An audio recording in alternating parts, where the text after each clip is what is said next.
네, 안녕하십니까. 세종연구소의 김정섭입니다. 제17차 세종국방포럼을 시작하겠습니다. 오늘 주제는 전작권 전환과 상부 지휘구조 개편입니다. 사실 상부 지휘구조 개편이라고 하면 좀 범위는 굉장히 넓을 수가 있는데요. 우리 전반적인 합동군, 통합군 이런 군제 개편까지도 연결될 수 있는 문제인데, 오늘은 그것보다는 이제 전작권이 전환됨에 따라서 우리 한국 합참과 연합사 그리고 유엔사의 어떤 역할, 관계를 재정립하는 그런 문제로 좀 국한해서 살펴보고자 합니다. 사실 우리가 전작권 전환 관련돼서는 이제 그 전환 자체에 초점을 많이 맞춰 왔었죠. 조건이 충족됐느냐, 또는 전작권 전환의 지휘 구조, 병렬형 또는 통합형 이런 쪽에 관심을 가져왔는데, 지금 이재명 정부 들어서 이제 전작권 전환이 이루어질 가능성이 좀 커지고 있지 않습니까? 그렇다 그러면 이제 전작권이 이루어지고 나서 당장 어떤 모습이 되는지 우리가 한번 생각해 볼 필요가 있고요.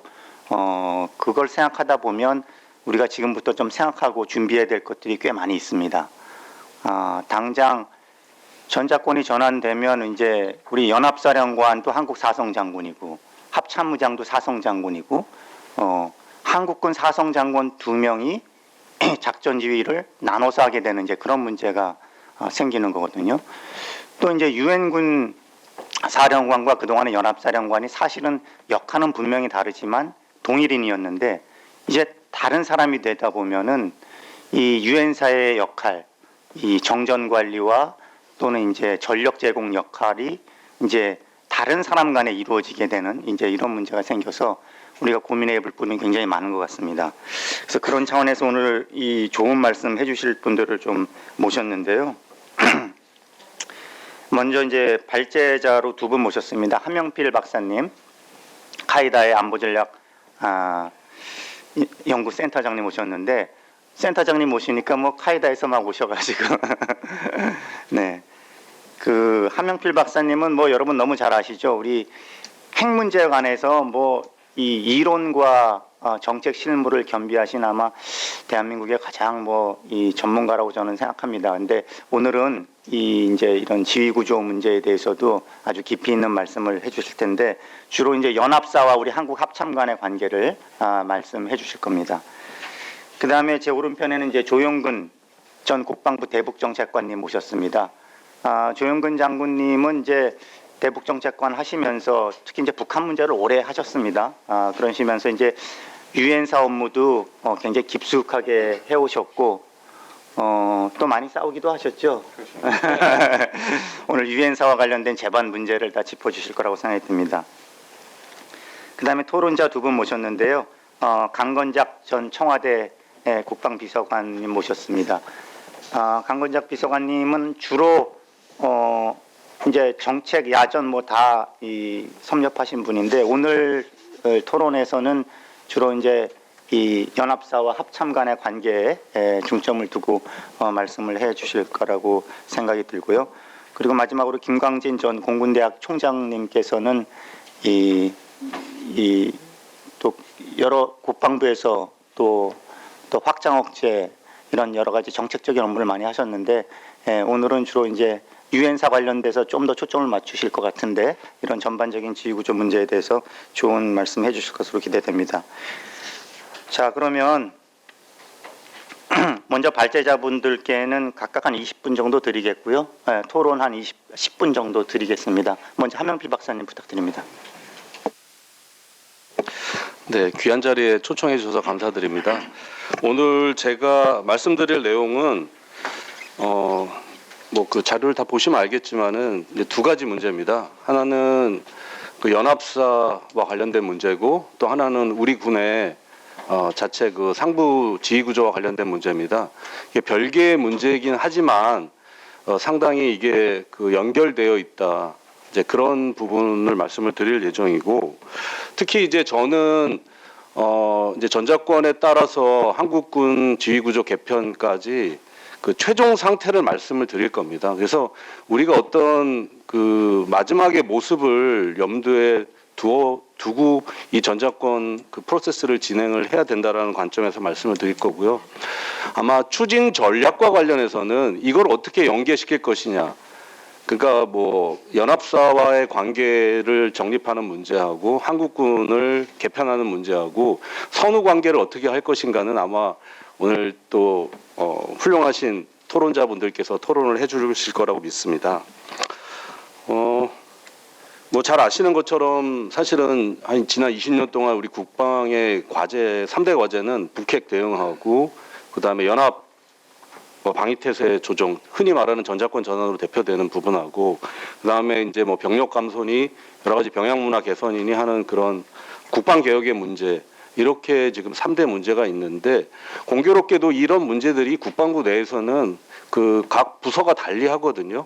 그러니까 국방부도 이 통합적 관점에서 이런 문제를 다루질 못했어요. 그게 우리 지금 군이 갖고 있는 근본적인 문제이기도 합니다. 그래서 얼마나 이런 문제들을 통합적인 관점에서 가장 효율적으로 할 것이냐, 그것을 먼저 말씀을 드리고 싶고, 특히 이제 이 전작권 문제가 결국은 한국군이 한반도 방위를 주도하는 문제지 않습니까? 이제는 미군 사령관에 의해서 전구 작전이 이루어지는 시스템이 아니라 이제 한국군 사령관이 한반도의 방위를 직접 이제 해야 되는 그런 관점을 먼저 우리가 깊이 인식을 해야 될 거라고 생각합니다.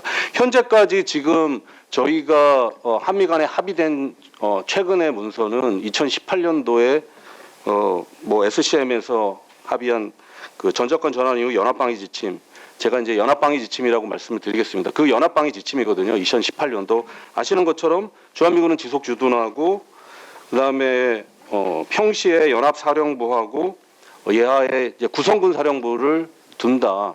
그 원래는 이게 전시에 두는 개념이었죠. 그래서 평시부터 둔다라는 개념이고 한국군 사성장군을 연합사령관으로 하고 부사령관으로 미군 사성장군을 임명하고 유엔군 사령부는 지속되고 그리고 각 사령부 간에 이제 상호 관계를 발전시킨다라는 것이었고 그 이후에 후속돼 가지고 19년도 6월 달에 미국은 미래 연합사령관은 한국군 사성장군이 하는데 합참의장은 안 된다.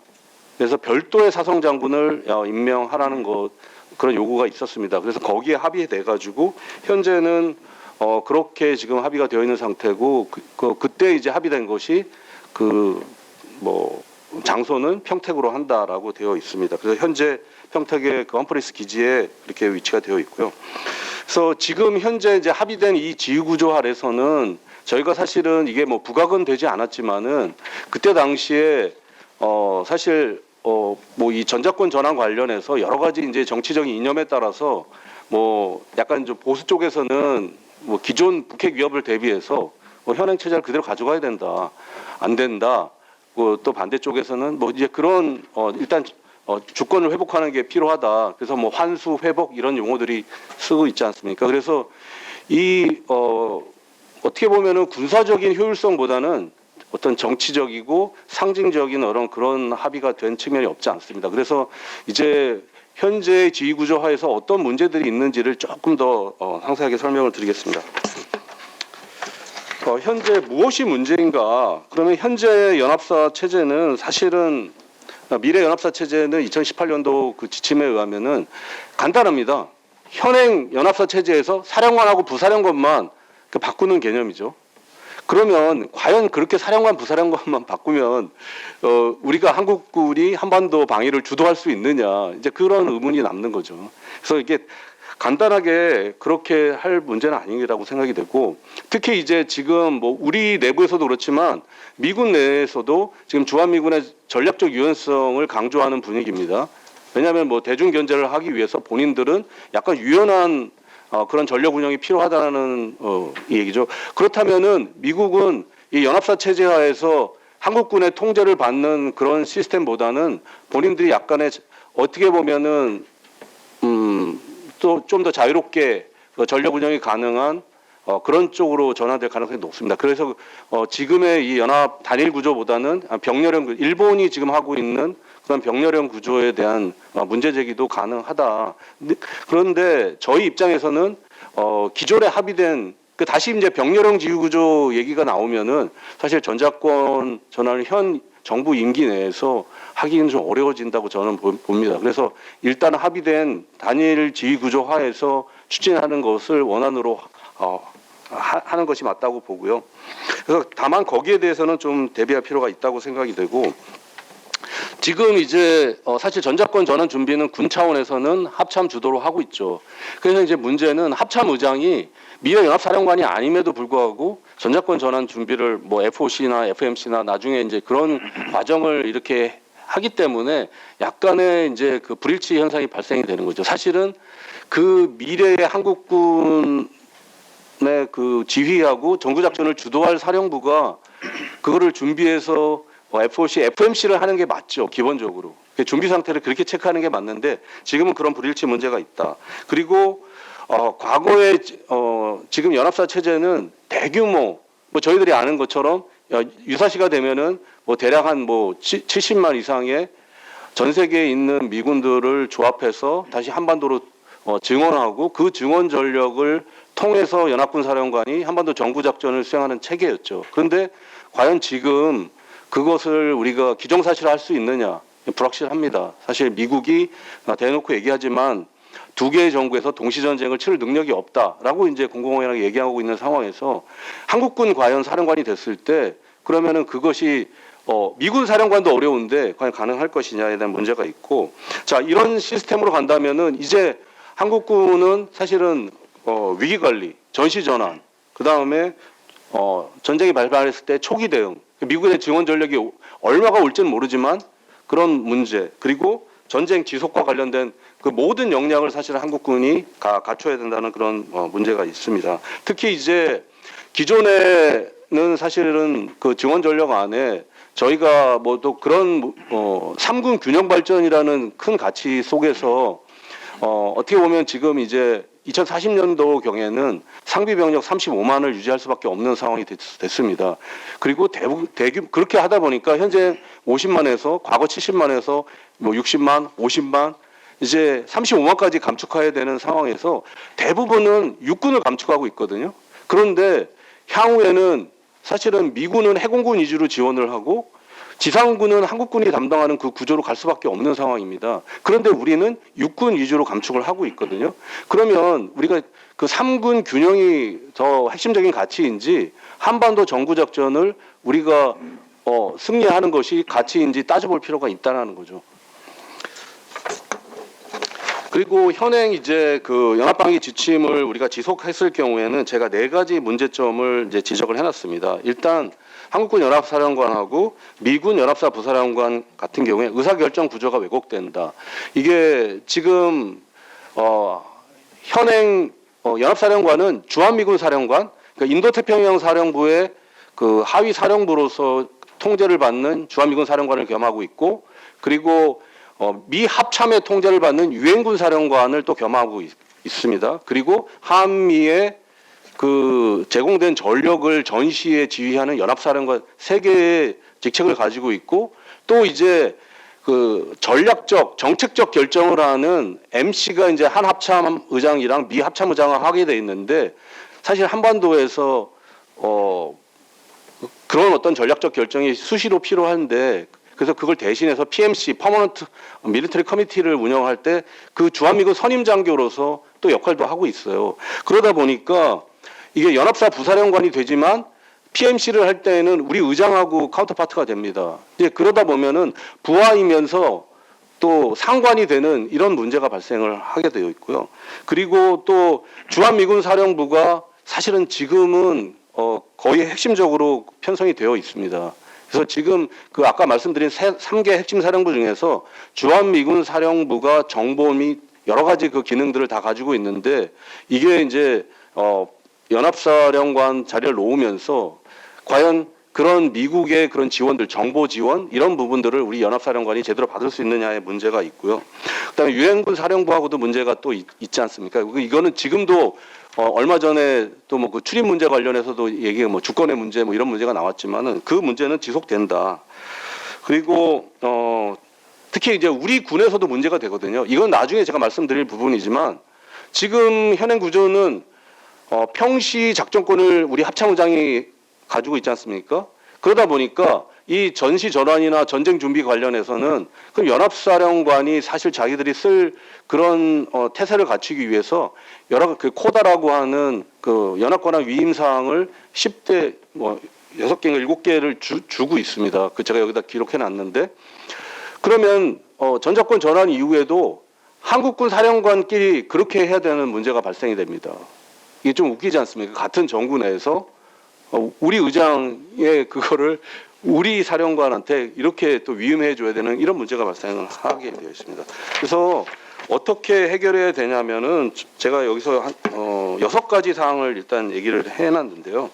일단 이제 어차피 지금은 안보 전략 환경 자체가 한국군이 한반도를 위주로 북한의 위협에 대해서 방어를 하지만 사실은 지금은 이 인태 지역 내에 이 위협의 연계 가능성이라든지 그 뭐 여러 가지 그런 우리도 인태 전략 차원에서 한반도 방위를 담당해야 될 부분이 없지 않습니다. 그래서 이제 그런 것과 관련해서 한국군이 뭐 예를 들면 대만 유사나 또 일본 유사나 이런 경우에 어떤 역할을 수행할 것인지 그 주한미군은 어떤 역할을 수행할 것인지 이런 부분에서 좀 한미 간의 깊은 대화가 있어야 된다고 보여지고요. 특히 이제 증원 목록과 관련된 부분, 그 다음에 언제 그런 전력들이 한국군 연합사령관한테 제공이 될 것인지, 그리고 한국군이 결국은 우리가 NPT 준수하고 핵무장을 할 수 없는 상황에서는 그 확장 억제가 어떻게 될 것인지, 특히 이제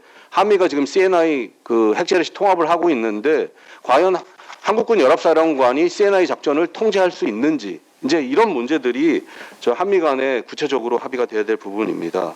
그리고 두 번째는 아까 말씀드린 대로 지금 사령관, 비사령관, 부사령관 간의 이 비대칭적인 권한을 어떻게 조정할 것인지에 대한 부분입니다. 그래서 이 부분을 해소하기 위해서는 PMC에 한국군 연합사령관을 지금은 멤버가 아니지만 그 참가시키는 방안이 있고요. 그래서 그런 부분들을 조금 더 고민해야 되고, 그리고 전작권 전환 이후에 이제 여기 여러 개의 사령부들이 있기 때문에 유엔 사령관, 뭐 연합 사령관, 또 우리 의장 이런 사령관들 간의 권한과 위상에 대해서 다시 그 재정립을 해야 됩니다. 그래서 과연 그 뭐 지금은 우리가 NCG 핵 협의 그룹에서 한반도에 어떤 핵 위기가 고조되면은 한미 대통령이 협의하고 그 다음에는 지금 애매모호한 상태거든요. 그래서 어떻게 협의가 되고 어떻게 양국 통수권자한테 건의가 되고 그리고 실제 그 전력이 한반도에 투사됐을 때 누가 지휘할 것인가에 대한 부분이 명확하게 좀 설정이 돼야 되는 부분이 있습니다. 그리고 특히 이제 지금 일본 같은 경우에 이미 통합작전사령부를 해서 그냥 통합하고 우리의 합참에 해당하는 그거 분리하고 그렇게 하면서 일본도 이제 통합 지휘 체계를 갖췄거든요. 그러면서 지금 계속 얘기되는 게 원시어터 얘기가 나오고 있고 하다 보면은 우리가 마치 이제 옛날에 이제 극동사령부 모델처럼 일본의 사성 장군이 되면서 주일 주한미군을 통합 지휘하는 그런 체계로 갈 수도 있습니다. 미군도 장군 수를 줄이고 있고 통합하는 물론 지금 주한미군 사령관이나 그 인태사령관은 거기에 대해서 약간 부정적인 입장이지만 그래서 그런 가능성도 사실은 미래에 열려 있기 때문에 우리가 주한미군 사령관은 사성 장군으로 못 박아두는 어떤 그런 것도 좀 필요하다 그런 생각이 들고요. 그 다음에 아까 말씀드린 대로 이게 한국군 사령관이 합참 의장하고 이렇게 이원화되어 있는 상황에서 과연 이 코다 문제를 어떻게 할 것인가 그런 부분에서도 개념 정립이 필요하다고 보여집니다. 그리고 또 하나는 아까 말씀드린 대로 정책적 전략적 결심을 할 때 그 한국군 전구사령관이 연합사령관이 반드시 참여해야 된다. 그러려면은 PMC를 한 단계 격하를 시키든가 아니면 아까 말씀드린 대로 연합사령관이 그 PMC에 참여해서 의견 개진할 수 있도록 해야 되고요. 특히 이제 저희가 여기 제가 적어놓은 대로 방어준비태를 격상하는 문제, 전시 교전 규칙 선포하는 문제, 한반도 전쟁 KTO를 선포하는 문제, 미 증원 전력이나 확장 억제 전력을 요청하는 문제, 뭐 여러 가지 이런 부분에서 사실은 연합사령관의 권한을 부여를 해야지 그렇게 했을 때 사실은 한반도의 위기 관리가 제대로 될 수 있다라고 보여지고요. 특히 이제 지금 같은 경우에는 한미가 공동으로 위기 관리를 해야 되는 그런 체제로 되어 있습니다. 물론 한국군 합참의장이 평시에 작전권을 수행하지만 그래서 어떻게 보면은 뭐 유엔사의 교전시 정전 규칙이 한국군이 이제 제가 여기서 이렇게 표현한 부분은 결국은 한국군이 평시와 전시를 단일 사령관에 의해서 하는 것이 바람직하다라는 그 전제하에서 제가 말씀을 드린 겁니다. 그래서 위기 관리, 전시 전환, 전쟁 수행 이 세 가지 과업을 단일 사령관이 하는 것이 어떻게 보면 군사적 효율성을 가장 극대화하고 우리 한국군에 의한 한반도 방위를 이상적으로 할 수 있다라는 전제에서 말씀을 드립니다. 네, 나머지 시간은 제가 이제 한국군 상부 구조와 관련된 부분인데요. 이제 일단 지금 이 문제는 뭐 일부 많은 분들은 이거 전자권 전환 이전에 해야 된다, 마중물로 삼아야 된다라는 분들도 있습니다.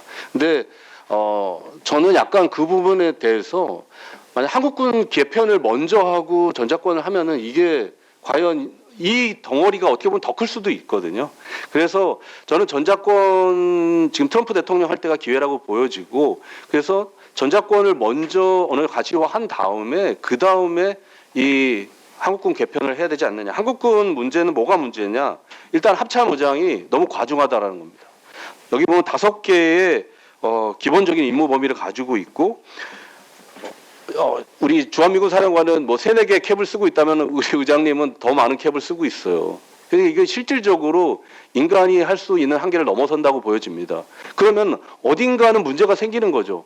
그래서 문제가 생기는 부분들이 뭐냐면 합참이 전략 제대로서의 역할을 다하고 있느냐에 대한 문제입니다. 예를 들면은 지금 문민 장관, 문민 대통령에 대해서 군사 보좌를 합참의장이 하셔야 되는데 그럼 그것이 그럼 간단한 문제냐? 그렇지 않죠. 그럼 그 역할이 소홀할 수밖에 없는 것이고 그 다음에 뭐 전략적인 어떤 지시를 내리고 전략적인 상황 판단을 하고 또 군사적인 건설 소요를 판단하고 군사 외교도 하셔야죠. 지금 우리가 국력에 비해서 군사 외교를 사실은 굉장히 할 소요가 많습니다. 그 의장님이 지금은 현행 작전을 하고 있기 때문에 거기 그 합참 벙커에서 벗어날 수가 없습니다. 그러니까 지금은 그런 역할을 해야 되고 또 유사시가 되면은 후방 지역 작전까지 해야 되고 계엄사령관관도 하셔야 되고 그래서 실질적으로 합참은 굉장히 지금 이렇게 비대해져 있는 상황입니다. 그래서 이런 문제들을 반드시 해야 되고 아까 말씀드린 대로 전자권 이후에도 작전권이 없는 의장이 전자권을 준비해야 되는 이 문제도 고민을 해야 되는 문제가 있고요. 그래서 어떻게 해야 되느냐? 일단은 저는 미군의 우리가 연합 방위 체제를 하는 동맹을 유지하고 저는 미군하고 동일한 구조를 갖는 게 맞다고 봅니다. 그래서 의장님은 그 전략 제대로서 또 실제로 작전을 수행하는 것이 아니고 지침을 주시고 밀리터리 어드바이저로서 역할을 하시고 그래서 통제하지 않고 비통제형 의장을 하시고 그 밑에 모르겠습니다. 합동군 사령관으로 제가 여기는 표현을 해놨는데 명칭은 얼마든지 바꿀 수 있습니다. 합동작전사령관이 될 수도 있고 일본처럼 통합작전사령관이 될 수도 있습니다. 명칭은 중요하지 않은데 한국군의 작전 지휘를 총괄하는 그런 사령관은 필요하다라는 그런 제안을 드리고요. 제가 여기서 4가지 방안을 해놨는데 제가 뭐 비행기에서 이거 작성하다 보니까 범례를 저는 했는데 이게 범례가 빠져버렸습니다. 어떻게 그래서 여기 제가 점수를 3점, 2점, 1점 이렇게 한 거는 3점은 아주 매우 긍정적이고 그 다음에 1점, 2점은 긍정적, 1점은 다소 긍정적, 마이너스 1점은 다소 부정적 이런 식입니다. 그래서 3점부터 마이너스 3점까지 점수를 해보면 7가지 그 크라이테리어에 의해서 비통제형 합참의장하고 전평시 단일 지휘관에 의해서 하는 체계가 방안 1번인데 이것이 점수가 가장 평가를 해보면 높게 나왔습니다. 그래서 제가 시간 관계상 일일이 설명을 드릴 수는 없고 그래서 저는 1번 방안, 2번 방안은 비통제형 합참의장이긴 하지만 합동군 사령관하고 연합사령관을 분리하는 방안입니다. 그래서 이렇게 되는 경우에는 또 사성장군 한 명이 더 추가되는 개념이죠. 그 다음에 3번 방안은 합참의장이 합동군 사령관, 연합사령관을 다 통합하는 방안입니다. 아마 군에서는 이것을 가장 선호할 수도 있습니다. 그러나 이 방안 같은 경우도 또 이제 여러 가지 장단점이 있습니다. 그래서 그것이고요. 그다음에 마지막 방안 같은 경우에는 의장이랑 합동군 사령관을 겸직하고 연합사령관을 분리하고 하는 그런 방안입니다. 그래서 이렇게 됐을 경우에 저 평가를 해보면 방금 말씀드린 대로 저는 방안 1이 가장 합리적이고 그렇게 평가가 되고요. 이런 경우에는 현행 이제 조금 제일 뒤로 설명을 드리는 게 맞겠습니다. 그 그림을 좀 시간 관계상 마지막 페이지에 그 그림을 설명을 드리는 게 맞을 것 같은데요.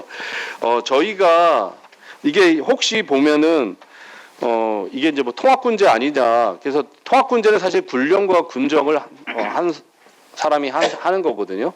그러니까 뭐 북한이나 뭐 중국이나 또 미군도 어떻게 보면 합동군제를 유지하고 있지만 그 지역 작전 전투사령부 같은 경우에는 다 통합군 편성으로 되어 있습니다. 그런데 이것은 사실은 제가 정연봉 그 장군님의 그 논문을 참고를 해서 제가 조금 더 마디파이 한 것인데 군정과 군령을 분리하는 개념입니다. 그래서 기본적으로는 3군 체제를 그대로 유지를 하는데 여러 가지 지금 군정과 군령을 저희가 분리하면서 문제들이 많이 있습니다. 그래서 여러 가지 문제는 일단 조직이 비대해지고요. 각 군이 동일한 기능, 동일한 임무를 수행하는 부대. 예를 들면은 각 군이 다 교육사령부 가지고 있고, 다 군수사령부 가지고 있고, 각 군 학교들이 다 있고, 사관학교가 다 각각 있는 거죠. 그러니까 우리가 이제 35만의 군대를 상비 병력을 유지하는 이런 군대에서 과연 이렇게 비대해진 상부 지휘 구조를 갖는 것이 바람직한 것이냐?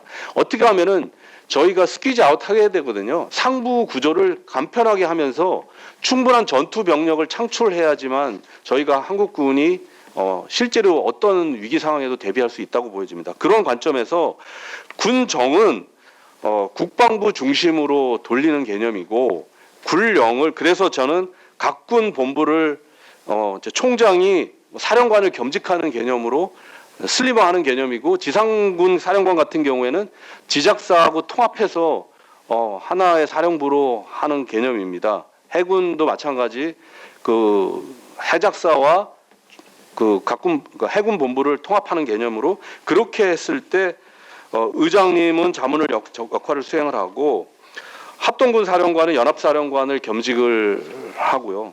그리고 이제 지상군 사령관 이게 육군 사령관이라고 표현해도 됩니다. 육군 사령관, 해군 사령관, 공군 사령관을 두시고 그리고 나머지는 삼성급 합동 부대를 편성하는 방안입니다. 그래서 지금 사실은 해병대 같은 경우는 사군 편제 얘기하고 있지만 저는 조금 약간 거기에 대해서 좀 부정적입니다. 그래서 해병대가 27,000인데 과연 미래 한국군 한반도 전쟁 상황에서 우리가 상륙 작전을 과연 할 수 있느냐? 2차 대전식으로 함포 지원을 받으면서 교두보를 확보하고 땅 따먹기 식으로 해서 조금씩 그 북한 영역을 확보하는 그런 작전이 가능하냐? 지금은 원거리 타격, 정밀 타격, 무인 체계 이런 식으로 전장 환경이 바뀌어가는데 과연 2차 대전 시기에 해병대 활용이 필요한가? 저는 오히려 그거보다는 특수작전 부대화해서 그 해병대 사령관한테 합동 특수작전 사령관 역할을 맡기고 육해공군의 각 특수부대를 통합해서 하는 것이 맞지 않겠느냐 그런 생각을 해봤고요. 그 다음에 지금 합참의장 예하에서도 여러 가지 사령부들이 있습니다. 국군 화생방 사령부도 있고 통신사령부도 있고 또 수송사령부도 있고 그래서 여러 가지 그런 기능사령부도 굉장히 많거든요. 그러니까 전투 지원 내지 전투 근무 지원하는 그런 사령부들은 총합해서 합동 기능 사령부를 만들어서 전투를 지원하는 것이 맞지 않겠느냐. 그리고 또 저희가 이제 지금 후방에서 여러 가지 저희들 자산을 보호하고 또 북한의 특수부대가 침투했을 때 그것을 또 전담하는 그런 사령부도 필요하다. 지금 이작사령부가 하고 있는 그런 역할입니다. 그래서 거기에다가 그런 역할을 하는 사령부도 필요하다. 그리고 저는 이제 여기서 전략사령관을 우리가 핵은 없지만 조금 더 이제 전영역 통합 작전이나 우리가 아직 그 뭐 우주사령부라든지 또 사이버도 여러 가지 문제가 있습니다만 사이버 사령부 그다음에 뭐 합동 지금 드론 사령부 같은 경우도 이게 뭐 필요하냐 필요하지 않냐 그런 논쟁을 떠나서 하여튼 그런 전략급 임무를 수행하는 그런 부대로서의 전략사령부는 저희가 지속적으로 좀 키워나갈 필요가 있다고 봐서 제가 이렇게 그림을 제시했습니다. 네, 감사합니다. 네, 하명필 박사님 감사합니다. 아유, 한 박사님 뭐 평소도 소신이 있으셨지만 오늘은 굉장히 과감하게 좋은 제안을 해주셨습니다. 크게 보면 두 가지인데 이제 전평시 작전 일원화를 위해서 합참의 기능 조정과 합동군 사령부 창설이고요. 여기에 대해서는 뭐 조금 이 문제를 아시는 분들 사이에서는 좀 공감대가 있을 거라고 생각하고요. 두 번째 제시해 준 게 굉장히 또 야심적인 건데 이제 군정군령 일원화 부분이거든요. 이건 굉장히 큰 논란이 있을 수 있는 부분인데 여기에서도 이따 이제 토론이 있겠습니다. 자, 그럼 두 번째 유엔사 문제 중심으로 우리 조영근 장관님께 부탁드리겠습니다. 네, 안녕하십니까. 조용근입니다. 저는 사실 소령 때부터 유엔사 업무를 좀 많이 해서 유엔사에 대해서 상당히 경험이 좀 많은 것이어서 그러한 차원에서 과거로부터 유엔사가 현재 어떻게 오고 있는지 그리고 전작권 전환이 됐을 때 어떠한 문제가 발생할 수 있는지 이런 부분에 대해서 좀 말씀을 드리겠습니다. 현재 유엔사의 법적 지위를 보시면 가장 이제 정전협정 서명자입니다. 정전협정은 서명자로서 정전협정을 이행하고 준수하고 관리하는 책임과 권한을 현재 갖고 있습니다. 정전협정 17조를 보시면 정전협정 17조에는 유엔군 사령관이 본 협정의 조항과 규정을 준수하는 것을 책임을 진다 이런 얘기를 하고 있습니다. 여기서 하나 더 중요한 것이 그러면 이 유엔군 사령관의 법적 지위가 과연 그 당시 유엔사 전력 제공군만을 대표했느냐 이것은 또 다른 문제가 있습니다. 우리나라도 사실 당사국으로 참여를 했기 때문에 여러 가지의 그런 논란들이 있지만 유엔군 사령관은 한국과 그 당시에 들어왔던 유엔사 전력 제공국을 대표해서 유엔군 사령관이 정전협정에 대한 그것을 서명했다 이렇게 보여집니다. 그렇기 때문에 지금 한국군이 DMZ에서 정전협정을 준수할 수 있는 저희가 법적 권한과 책임이 있게 되는 것입니다. 그리고 한국 전쟁 당시에 안보리 결의에 따라서 유지했던 북한의 무력 공격 격퇴 임무는 사실상 1978년에 한미 연합사 창설에 따라서 연합사로 이양이 됐습니다. 그런데 연합사로 이렇게 무력 공격 격퇴 임무가 이양이 된 후에도 현재 유엔군 사령관은 연합사령관에게 정전협정을 유지 준수와 관련된 지시를 할 수 있도록 하는 권한을 부여하고 있습니다. 근데 이게 사실은 동일이기 때문에 이 정전협정에 대한 이행, 그러니까 이게 벨사령관이 2007년도에 그 정전협정 관련 권한과 책임의 불일치를 전작권 전환과 관련돼서 얘기를 많이 했습니다. 그게 뭐냐면 한국군이 만약에 정전 시에 북한을 공격하겠다고 했을 때 나는 그것을 막을 수 있는 법적 권한이 없다. 그러면 나는 근데 정전협정에 대한 책임을 갖고 있어야 되는 사람이기 때문에 정전협정을 깨는 사람과 그것을 막을 수 있는 권한이 없는 내가 책임을 져야 되는 그런 간극이 발생한다. 이게 2007년도에 벨 유엔군 사령관이 얘기했던 정전협정의 권한과 책임에 대한 불일치입니다. 이것이 만약에 전작권 전환이 한국군 연합사령관으로 된다면 당연히 이제 또다시 정전협정 당사자하고 전쟁을 주의하는 한국군 연합사령관 간의 불일치, 간극이 발생하는 것이 이제 가장 큰 문제가 되겠습니다. 두 번째는 이제 한반도 유사시의 전력 제공입니다. 이 한반도 유사시에 우리가 당연히 유엔사가 우리한테 증원 전력을 제공할 거라고 믿고 있는데 그 근거는 사실상 유엔했던 전력을 보냈던 유엔 찬점 16개국이 우리 정전협정 체결일 날 워싱턴에 모여서 워싱턴 선언문을 합니다. 이때 했던 것이 유엔의 제원칙에 반해서 무력 공격이 재발할 경우 16개국은 세계 평화를 위하여 즉각적으로 이에 대응하겠다. 이것이 사실 여태까지 유엔사 회원국이 우리나라한테 전력을 제공한다는 딱 법적 근거가 이게 하나입니다. 그 이상의 이하의 것도 없습니다. 그러니까 굉장히 사실 유엔사의 전력 제공이라는 것이 그 근거가 취약하다. 이 말씀을 드리고 또한 유엔사가 그럼에도 불구하고 중원 전력을 만약에 제공한다고 하더라도 연합사의 모든 것이 다 이양을 제대로 했다고 하더라도 한국 정부 내에는 그다음에 연합사령부하고 유엔군 사령부가 두 개의 이제 사령부가 존재하게 됩니다. 그리고 가장 중요한 것이 지금 말씀드린 대로 유엔군 사령관이 유엔사에 증원되는 회원국을 통제하도록 안보리 결의안이 되어 있습니다. 근데 이것이 이제는 미래연합 동일인이었을 때는 사실상 상관이 없는데 미래 한국군 연합사령관이 이들을 통제해야 되는 상황이 발생하는데 여기에 과연 이것에 대한 법적 근거가 있느냐, 그리고 실제 유엔군 사령관은 이것을 우리한테 바로 넘겨줄 것인가에 대한 이것에 대한 문제가 사실 발생합니다. 그래서 사실상 한국군 연합사령관 가장 문제가 동일인에서 분리되는 것이기 때문에 한국군 연합사령관이 되었을 때는 이 증원 전력이 조기에 우리한테 넘어오는 것이 매우 중요하게 되는 그러한 절차가 필요하게 됐습니다. 그 다음에 이제 세 번째가 일본 내 유엔사 후방 기지를 통한 전쟁 지속 능력에 관련된 겁니다. 그 유엔사 후방 기지는 한국 전쟁 중에 미일 간 평화 조약, 그다음에 에치슨 요시다의 교환 공문, 그다음에 전쟁이 끝난 후에 유엔사와 일본 간의 소파 협정을 체결해서 현재 자마의 기지에 유엔사 후방 기지소가 있고 7개 유엔사 후방 기지를 분역을 하고 있습니다. 유엔사는 이제 한국 전쟁이 재발을 하게 되면 이러한 7개 유엔사 후방 기지를 활용해서 유엔사 회원국뿐만 아니라 미국의 증원군이 여기서 정비를 해가지고 모여서 한국 정부에 투입되는 이러한 절차입니다. 근데 일단은 전작권이 전환이 되면 한국군 연합사령관은 유엔사 후방기지에 대한 일체의 접근 권한을 미보유하게 됩니다.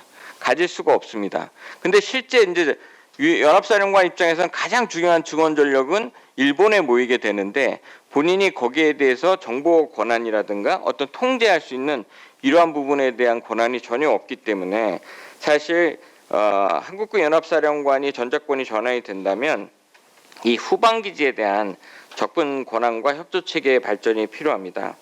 그래서 결론적으로 지금 이 세 가지의 법적 근거를 따져보면 현재까지의 문제가 없었던 것은 유엔군 사령관과 연합사령관이 동일인이었기 때문에 가능했는데 이것이 전작권 전환으로서 한국군 연합사령관이 생기면 유엔사 증원 전력을 우리가 어떻게 통합할 수 있는지, 그 다음에 이 증원 전력에 대한 권한을 우리가 어떻게 만들어낼 수 있는지, 이것이 가장 큰 문제라고 생각이 됩니다.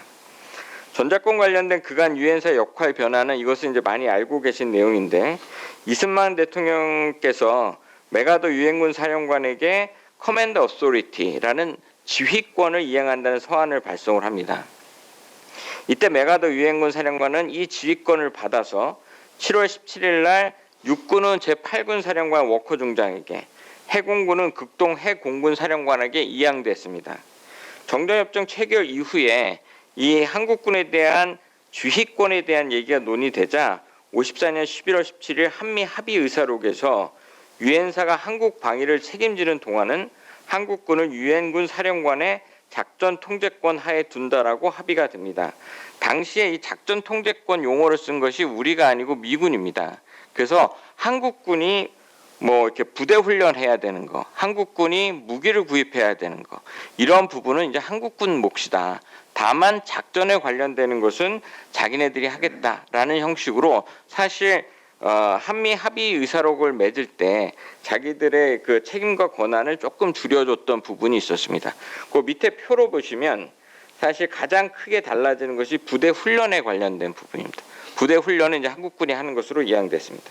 이것이 57년 7월 1일 날 유엔사 본부가 이제 서울로 이동을 하고 미 극동사령부가 해체됐습니다. 그러면서 주한미군 사령부가 창설되면서 태평양 사령부로 예속됐는데 당시 유엔군에는 사실상 한국군하고 미군뿐이 없었습니다. 유엔군이 대부분의 인원들이 전쟁이 끝나서 철수했기 때문에 유엔군이라고 하는 것은 한국군하고 사실 미군뿐이 없는데 이 유엔군 소속이었던 주한미군이 작전 통제권이 태평양 사령부로 가다 보니까 마치 유엔사 밑에는 한국군만 존재하는 그러한 작전 통제 형태로 변환이 됐었습니다.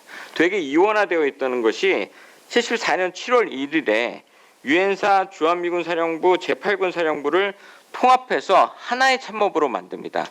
그렇게 되면서 1인 사령관 밑에 이제 한국군과 주한미군, 이때부터 동일인 밑으로 들어오면서 사실 이런 문제를 해결해 왔습니다. 그러면서 이제 78년 7월 28일 날 한미 연합사가 창설이 되면서 한미 군사위원회에서 전략지시 제1호를 하단합니다. 이때 연합사령관이 이군과 수도방위 사령부를 제외한 모든 작전 통제부대에 대해서 작전 통제권을 행사한다. 그다음에 연합사령관이 정전 관리를 위한 유엔군 사령관에는 지시에 응하다라고 되어 있습니다. 그래서 그 표를 보시면 연합사하고 유엔사는 임무가 분명히 다릅니다.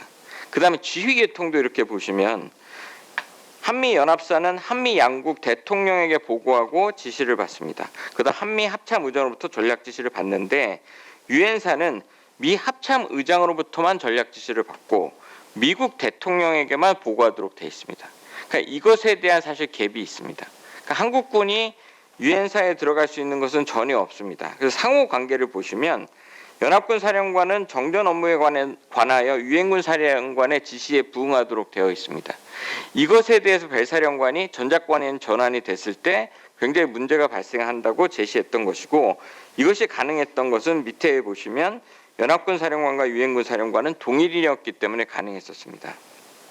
근데 연합사 참모와 유엔사 참모가 같았기 때문에 이 기능도 문제가 없었는데, 현재는 유엔사 참모가 이제 별도 조직으로서 확대되고 있는 그런 상황입니다.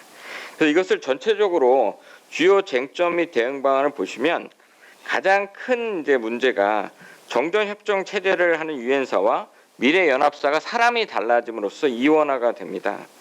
현재 유엔군 사령관하고 미국 연합사령관은 동일이기 때문에 정전 체제 위기 전시 단계에서 지휘의 통일성이 가능한 상태입니다.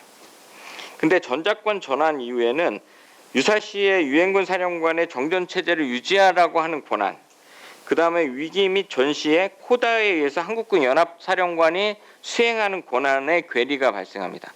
무엇이 먼저인지에 대해서 문제가 가장 크게 발생을 하는데, 이걸 다시 들여다보면 평시에는 합참의장이 교전 책임, 평시 작전 통제권, 그 다음에 유엔군 사령관의 정전 유지 책임이 있고, 위기 시에는 똑같이 합참의장의 교전 책임, 유엔군 사령관의 정전 관리 책임에 이제 미래 연합사령관의 코다에 대한 책임까지 붙어집니다.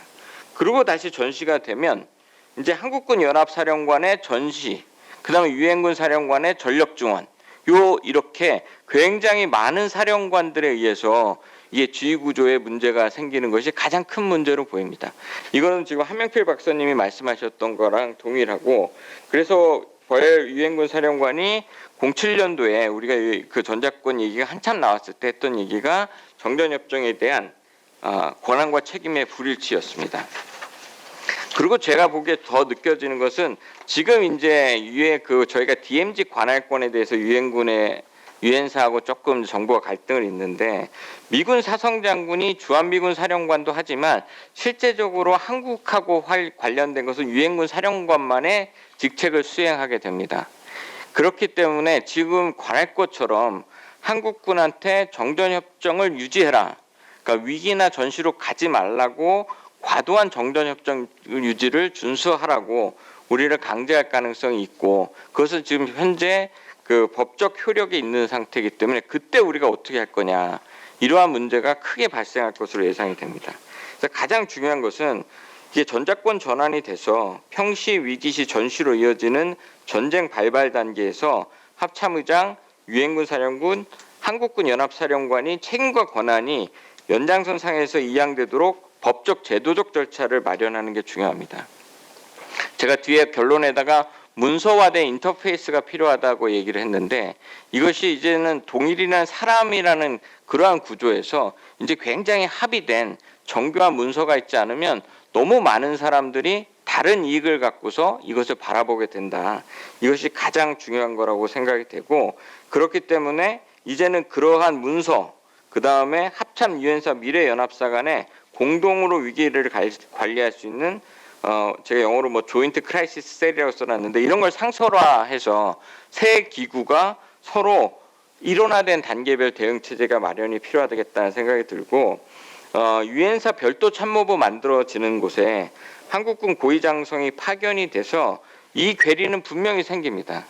우리 같은 이제 한국군, 저도 한국군 장군이었으니까 한국군 장군이 DMZ에서 북한군의 공격을 받아서 우리가 병사들이 많이 죽었다면 우리는 공격을 당연히 해야 된다는 이런 거, 그것이 위기로 올라갈 것이고, 근데 유엔군 사령관은 하지 말라고 했을 때 이러한 것들에 대한 것을, 이러한 괴리를 어떻게 할 것인가에 대한 전략적 소통이 굉장히 중요해질 거라고 보입니다. 두 번째는 한국군 연합사령관의 유엔사 증원 전력에 대한 지휘 통제 문제입니다.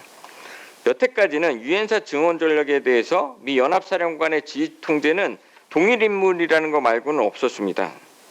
유엔군 사령관의 작전 통제권은 1950년 유엔 안보리 결의안 84호에 모든 회원국은 미국 주도하의 통합군 사령부가 이용할 수 있도록 권고하고 미국에 대하여 군대의 사령관을 임명해라.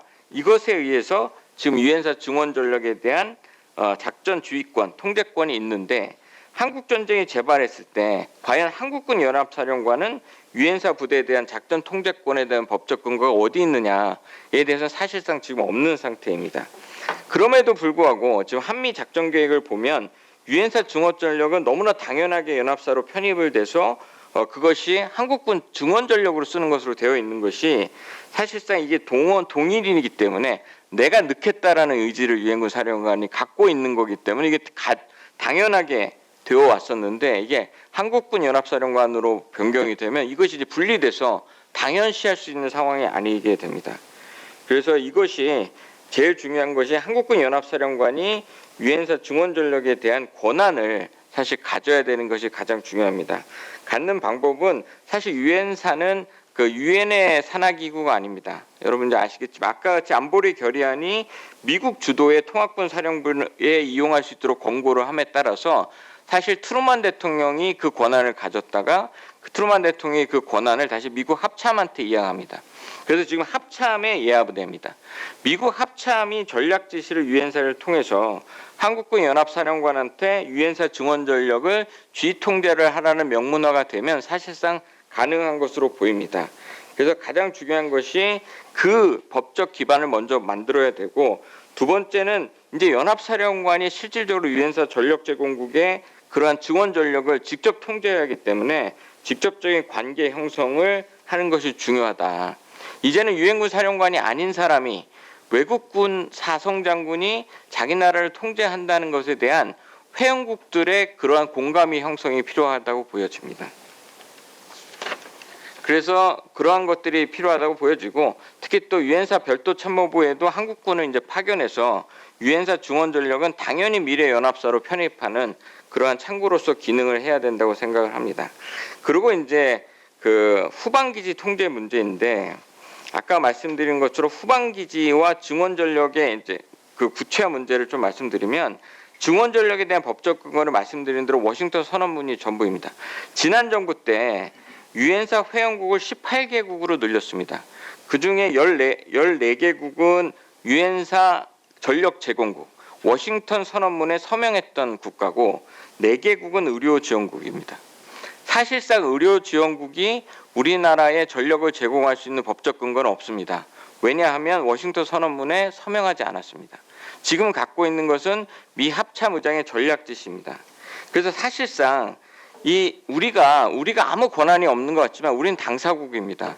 호스트 네이션. 왜냐하면 우리 영토에 외국군이 들어오는 것이기 때문에 이것을 승인하지 않으면 들어올 수 없습니다. 그래서 이러한 것들에 대한 우리 정부가 협정 같은 것이 필요하겠다라는 생각이 들고, 우리가 전력 제공국에 대한 얘기를 엄청나게 많이 하지만 한 번도 그 14개국, 전력 제공국 14개국의 회원국 4개국, 의료 제공국 4개국 포함해서 이 국가들이 실제 어떤 증원 전력을 파견할지에 대해서 구체적으로 보여준 적도 없습니다. TPD 같은 시차별 전개 재원이 없기 때문에 이러한 것에 대한 것도 필요하다. 그리고 정말 중요한 것이 연합사령관이 유엔사 후방기지에 접근할 수 있는 권한이 전혀 없습니다. 이래서 이것을 좀 하려면 일단은 이제는 좀 우리가 주도적으로 나눠서 신규 회원국, 의료 지원국에 대해서는 우리나라와 상대국 간의 사전 협정 체결이 필요하다. 19년 4월에 미 합참의장 지침으로 유엔사 전력 제공국은 유엔군 사령부에 여태까지 기여했던 나라뿐만 아니라 향후 제공할 수 있는 모든 국가를 의미한다고 되어 있습니다. 어느 나라 간에 자기네들이 유엔사에 가입하면 지금 할 수 있습니다. 그 회원국은 가입되면 한국에 들어올 수 있습니다. 근데 한국에 들어오는데 우리의 영토에 우리가 모르게 들어올 수 있느냐, 이 문제에 대해서는 분명히 따져볼 필요가 있다. 그래서 이제는 한국연합군 사령관이 이런 부분에 있어서 그 나라도 우리 한국연합사령관의 지위를 수용한다는 개별 협정, 그 다음에 한국 유엔사 간의 협정이 필요하고, 실제 미래 연합사하고 이제 유엔사 회원국 간에 중원전력 협의체 등을 구성해서 실제 중원전력이 어떻게 들어오는지, 어떤 이행 계획을 갖고 있는지 주도적으로 좀 할 필요가 있다라는 생각이 듭니다. 그리고 유엔군 사령부 별도 참모 조직에 대한 말씀을 조금 드리면, 18년 5월부터 그 미국 유엔사 부사령관이 호주, 영국 등 5I 국가의 장소로 계속 보직되고 있습니다. 그러면서 지금 유엔사 예하에 인사작전 기획 민군작전 정보참모부를 별도 구성하고 있습니다. 이것이 조금 이상합니다. 그러니까 유엔사가 전력 제공만 하겠다는 사령부인데 왜 밑에 인사작전 기획 민군작전 정보참모부의 것들이 필요한 것이니까 이것을 좀 제대로 들여다볼 필요가 있고, 지난 정부에서 한국군도 장군까지 좀 가는 것으로 되어 있다가 이번 정부에서는 사실상 좀 중단된 상태인데, 브런스 유엔군 사령관이 12일 날, 이번 달 12일 날 다음 연합훈련에는 유엔사 차원의 단독 훈련이 필요하다. 거기에 유럽, 필리핀, 태국 등이 참여하는 다국적 훈련도 필요하다. 이렇게 얘기를 하고 있습니다. 그러니까 이 느낌이 어떠냐면, 전작권이 전환이 됐을 때 이 훈련의 의미가 무엇인지 이러한 것에 대한 것을 좀 들여다볼 필요가 있습니다. 별도의 참모 조직이 만들어지고 별도의 훈련을 하겠다라고 지금 하고 있는 이 메시지가 과연 정말 한국군 연합사령관한테 바로 주겠다는 것이냐, 이런 것을 우리가 잘 들여다보고 필요가 있어서, 결론적으로는 미래연합사의 유엔사가 위기관리나 전쟁 지휘에 관여하지 못하도록 견제 기능이나 협조 체계 구축이 필요하다. 유엔사 중원전력은 한국 정부 도착 즉시 미래연합사가 통제해야, 그것이 우리의 목적이었기 때문에, 그리고 한국 작전 정부에 대한 작전 결심은 연합사령관이 수행을 해야 되고, 유엔사 참모조직 간에서 지금 되는 모든 협의는 한국군 연합사령관이 최종 사용자이기 때문에 여기에 보고되도록 유엔사 참모조직에 한국군 장성을 파견할 필요가 있다고 생각이 되어지고, 제일 중요한 것이 유엔군 사령관이 정전협정 유지뿐만 아니라 전력 제공의 이런 활동들이 미래 연합사의 작전 속도를 제약하지 않도록 명문화가 될 필요가 있다고 생각합니다. 그래서 결론적으로 말씀을 드리면, 전작권 전환이, 한국군으로 가는 전작권 전환이 동일인일 때처럼 한국군 연합사령관에게 유엔산 중원 전력이 제약 없이 이양될 수 있도록 법적, 제도적 인터페이스, 문서화된 인터페이스가 만들어져야 된다. 그래야지만 우리가 원활하게 받을 수 있다고 생각되는 것이 총 5가지로 생각했는데, 일단은 단일 전쟁주의, 한국군 연합사령관이 전쟁 지휘를 하고 유엔군 사령관은 지원하는 것이다. 이거에 대한 것을 명확하게 발전시켜야 되고, 아까 함영필 박사님이 말씀하신 것처럼 정전, 위기, 전시에 대한 주의 책임을 다시 체계를 재정립해야 될 필요가 있겠습니다. 그리고 후방기지 통제는 한국군 연합사령관이 분명하게 정보 접근이나 일정 수준 통제가 가능해야 되고, 유엔사 전력에 대해서는 한국군이 당사국이기 때문이고 연합사령관이 마지막에 쓸 최종 사용자로서 이것을 계획하고 회원국과 접촉하고 우리가 거기에 대해서 통제가 돼야 되겠다. 그리고 회원국 확대 제도화는 이것에 대해서 우리가 호스트 네이션입니다. 자꾸 우리나라가 아무런 권한이 없다고 생각하는데, 우리 영토에 주권이 들어와 있는 곳에서 유엔사가 존재하는 거기 때문에 호스트 네이션으로서 상대국과 이제 사전 합의들을 해나갈 것이 필요하다라고 생각이 됩니다. 하여튼 전작권의 전환 성패는 전쟁 지휘는 이제 한국군 연합사령관이 하기 때문에 이것을 어떻게 유엔사가 미래 연합사를 적극적으로 지원할 수 있도록 만드느냐가 전작권 전환의 유엔사와 관련된 성패라고 생각합니다. 이상입니다. 네, 조영군 장관님 감사합니다. 아주 중요한 문제를 짚어주셨습니다. 저는 뭐 좀 그런 생각도 들어요. 과연 전시에 이 유엔사 이 전력 제공이 과연 얼마큼 이루어질 수 있을까 이런 생각도 드는데 어찌됐든 뭐 그런 거를 상정해야 되기 때문에 우리가 이런 걸 짚어야 되는데 또 하나는 이제 정전 관리와 관련된 여러 가지가 현실적으로 좀 문제가 발생하고 있는데 오늘 주제랑 밀접한 관련은 없어서 간략하게 한번 말씀하신 것 같아요. 나중에 혹시 토론 때 또 부연 설명해 주시면 좋을 것 같습니다. 자, 그럼 이제 강건작 장관님 토론 부탁드립니다. 네, 저는 하명필 박사께서 제시해 주신 내용 위주로 뭐 제가 가지고 있는 생각을 좀 보태거나 아니면 좀 문제점에 대해서 같이 공유할 필요가 있어서 그런 관점에서 말씀드리겠습니다.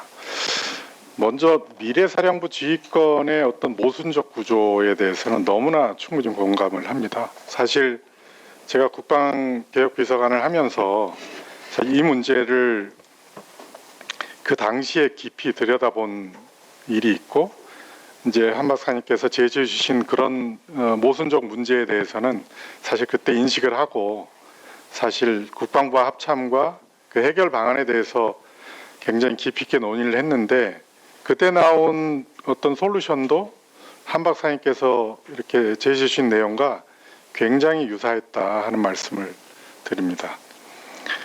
따라서 별도의 전평시 작전을 주관하는 사령부를 창설해야 된다 하는 내용도 원칙적 측면에서 전적으로 동의를 하고 뭐 저도 지금도 그런 사령부가 필요하다는 얘기를 뭐 여러 기회가 있을 때마다 얘기를 하고 있습니다.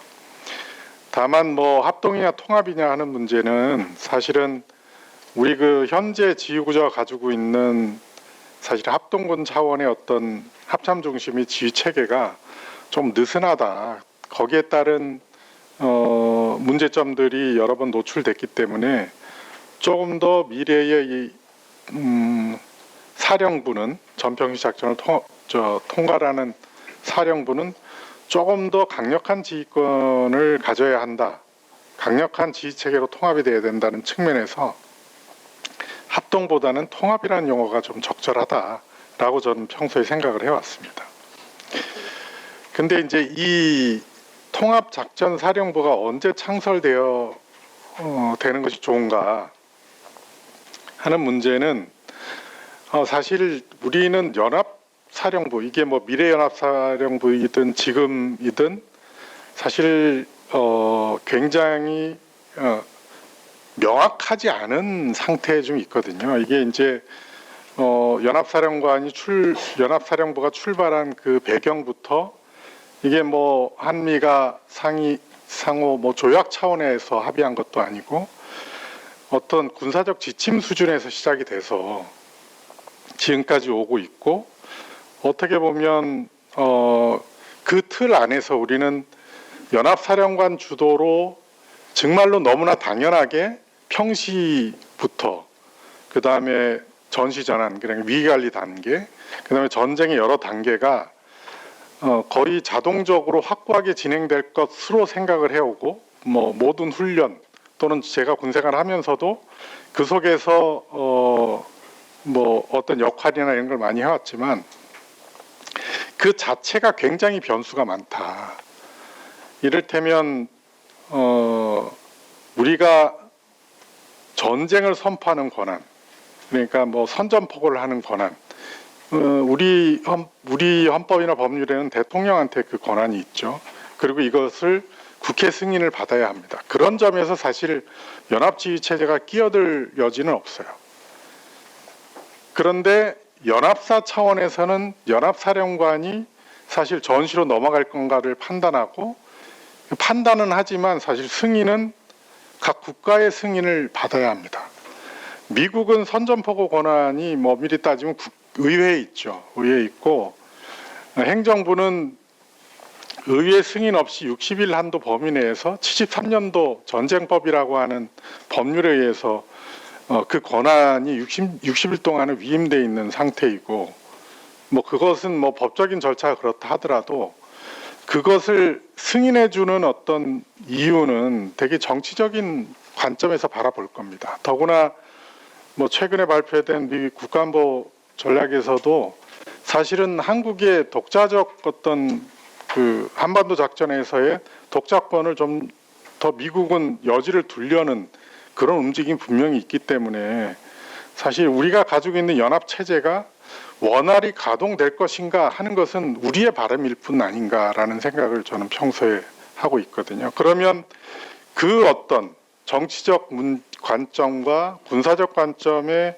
괴리에서 오는 상황에서 우리 군대는 어떤 대응을 해야 되는가? 사실 어떤 경우에도 우리는 그런 능력을 갖추고 있어야 하는 게 너무나 당연한 거거든요.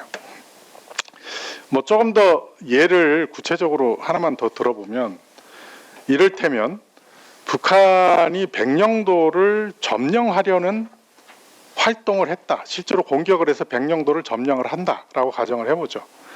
그러면 지금까지 어떤 선례를 봤을 때 이거는 연합사령관 차원에서 데프콘을 걸고 그 다음에 전시 절차에서 위기관리 절차를 하다가 필요하면 이제 H와 발령해서 연합 작계가 가동되는 상태로 넘어갈 겁니다.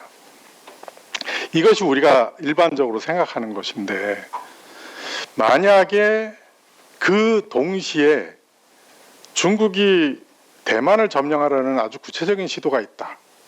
그러면 아마도 미 정부는 두 개 전쟁을 동시에 수행하는 그 부담 때문에 야 한반도의 백령도 사태는 한국군이 하고 우리는 대만에 집중해야 된다 상황 그런 어떤 판단을 충분히 할 수 있죠. 지금 어떤 상황에서도. 자, 이 경우는 사실 한국군이 단독으로 작전을 해야 될 겁니다. 그러니까 똑같은 군사적 상황인데 현상적으로는 어떤 경우는 연합사 체제로 어떤 경우는 한국군 체제로 작전을 해야 되는 상황이 충분히 발생할 수 있거든요. 실제 우리 역사에서 데프콘 상황이 걸린 건 제가 뭐 두 번으로 알고 있는데 하나는 푸에블로 나치 사건 때 한 번은 이제 8.18 도끼 만행 사건 때 데프콘 3가 걸렸는데 사실은 한반도의 전쟁 상황이다 할 수 없는 상황이지만 물론 그때는 뭐 지금 같은 연합 체제가 있지는 않았지만 사실은 그 상황으로 데프콘을 이제 그 당시 유엔 사령부는 발령을 했죠. 그런데 68년도에 사실은 지금에서 분석하는 것은 북한이 이제 한반도 주한미군의 월남전 베트남 파병을 방지하기 위해서 68년도 69년도에 거의 준전시 상태로 DMZ 도발을 해왔는데 그때 그 상황에서 그 당시 유엔 사령부는 데프콘 걸지 않았어요. 그건 한국군이 하라라고 해서 오히려 대간첩 작전의 권한을 합참에 위임해 주는 그런 방식으로 대응을 했거든요. 그러니까 이 우리의 연합사 체제가 사실은 우리가 지금 단계에서는 이게 되게 수단적 어떤 체제이다라는 것을 좀 인식할 필요가 있다. 그러니까 언제든 진행될 수도 있고 진행되지 않을 수도 있다는 그런 전제하에 더 근원적인 문제는 한국은 스스로 한반도에 일어나는 어떠한 군사적 상황도 관리 가능한 능력을 지금 당장이라도 갖춰야 한다. 그것을 갖추지 않고 특정한 사항을 상정해서 계속 위임하고 있는 상태가 그게 정상적이지 않은 것이다라는 것을 좀 인식해야 될 필요가 있고 사실 그것을 조기에 해결하는 방안이 통합작전사령부라는 전평치 작전을 관장하는 별도의 사령부를 전작권 전환 이후가 아니고 가능한 조기에 발족할 필요가 있다 하는 측면에서 제 의견을 말씀을 드립니다. 통합작전사령부는 사실은 별도의 사령부라 하지만 그 기능은 평시의 작전은 합참의 작전본부와 정보작전본부 일부 그리고 전시는 연합사 속에 한 측 조직이 연합사 미측과 이제 연합해서 준비를 하고 있는데 이 기능을 물리적으로 합하는 방식이 가장 타당하지 않겠느냐라고 저는 생각합니다. 지휘소도 사실은 비원 벙커에 있는 합참 전시 지휘소를 즉각 활용할 수 있기 때문에 사실은 예산적 또 인력 운영 측면에서 가장 부작용이 적은 방식일 수 있겠다라고 저는 생각을 하고 있습니다.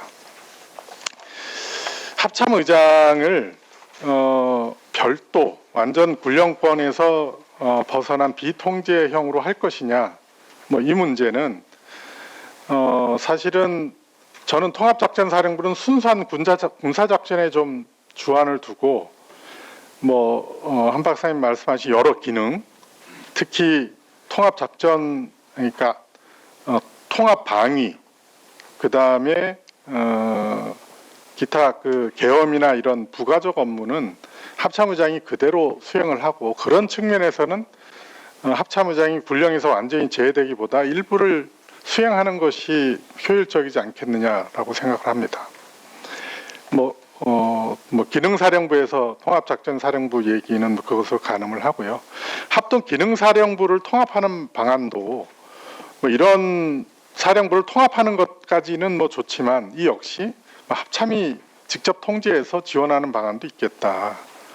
특수전 사령부를 통합하는 것도 충분히 일리가 있고, 거기에 해병대 사령부를 합할지 여부는 좀 논의를 해봐야 되겠지만, 이렇게 흩어진 기능 사령부를 통합하는 방안에 대해서는 동의를 합니다. 다만 이제 현재 해군본부에, 공군본부에 또는 육군본부에 그 군령 기능을 부여해서 유지하는 건가 하는 것은 사실상 군령 군정을 분리한 것이지만, 저는 통합 문제를 지향하는 것으로 오해될 수 있겠다. 또는 사실은 해군 참모총장, 각군 참모총장이 어떻게 보면 사령관 역할을 하면 통합작전 사령부 통제를 받고, 참모총장 역할을 하면 국방부 장관의 통제를 받는다는 측면에서 사실 미래 연합 사령관이 가지고 있는, 또 미래 주한미군 사령관과 연합사 부사령관이 가지고 있는 지휘권과 역할의 이원화가 또 다른 문제를 야기할 수 있지 않겠느냐라는 생각도 하고, 어쨌든 통합 문제는 사실 우리에겐 굉장히 민감한 문제죠. 어떻게 보면 군정군령이 분리된 것이 작전 전체에서 효율적이지 않다는 것은 사실은 거의 다 인식하는 바고, 다만 상군 그 균형 발전 측면에서 반대 의견이 너무 크고, 우리가 지휘권을 효율적으로 간다는 측면에 비해서 이 자체가 모든 안보 이슈를 빨아들일 폭발력이 있기 때문에, 저는 그것이 긴급하지 않다면 그런 문제는 좀 배제하는 것이 맞지 않겠느냐. 대신에 통합작전사령관이 인사행정권을 조금 더 가짐으로 해서 현재 있는 작전사령부들을 조금 더 그립감을 가지고 통제하는 방안 정도로 고민하는 것이 좋겠다. 그리고 전략사령부 관련해서는 사실 제 생각은 우주, 사이버, 드론이 전략적이라고 생각하지 않거든요. 물론 그 기능 중에 아주 일부는 전략적으로 우리 운용할 수 있겠지만, 그 사령부 자체가 좀 성격을 선명하게 좀 가져서 KMPR이나 CNI 정책을 관장하는 정도의 사령부로 국방부 또는 국가 통수권의 직접 통제를 받는 정도면 되지 않겠느냐라고 생각을 합니다. 하여튼 결론적으로 연합사 체제가 사실은 우리가 전작권을 조기에 가져와야 된다, 전작권 가져오면 안 된다라는 논란의 전제는 연합사 체제의 어떤 불변성을 우리가 너무 강력하게 신뢰하고 있는 것이 아닌가라는 생각을 하기 때문에, 이것이 수단적 존재다 하는 사실을 우리가 좀 명확하게 인식할 필요가 있고, 그래서 연합 체제만을 너무 신뢰하고 한반도에서 일어나는 모든 올 스펙트럼의 전쟁을, 그 수행 능력을 우리가 일부를 방기하는 것 자체가 더 큰 위험이다라는 인식을 갖고 있고, 전작권 전환 여부, 현 정부에서 되든 안 되든 그것과 무관하게 우리가 우리 안보를 스스로 책임지는 능력과 태세와 시스템을 갖추는 것이 훨씬 더 중요하다. 그런 측면에서 통합사령부 창설은 훨씬 더 그런 모든 논의의 우위에 있는 것이 아닌가라고 저는 생각합니다. 이상입니다. 네, 감사합니다. 뭐 좀 익숙하지 않으신 분들한테는 조금 어려울 수는 있는데 아주 중요한 말씀을 많이 해주셨습니다. 그 합동군 사령부 통합작전 사령부를 창설하는 문제에 대해서는 이제 한명필 박사님과 의견을 같이 하면서도 오히려 그 시점을 전작권 전환 이유가 아니라 그거 연계되지 않더라도 그 이전부터 만들 필요가 있다는 걸 강조해 주셨고요.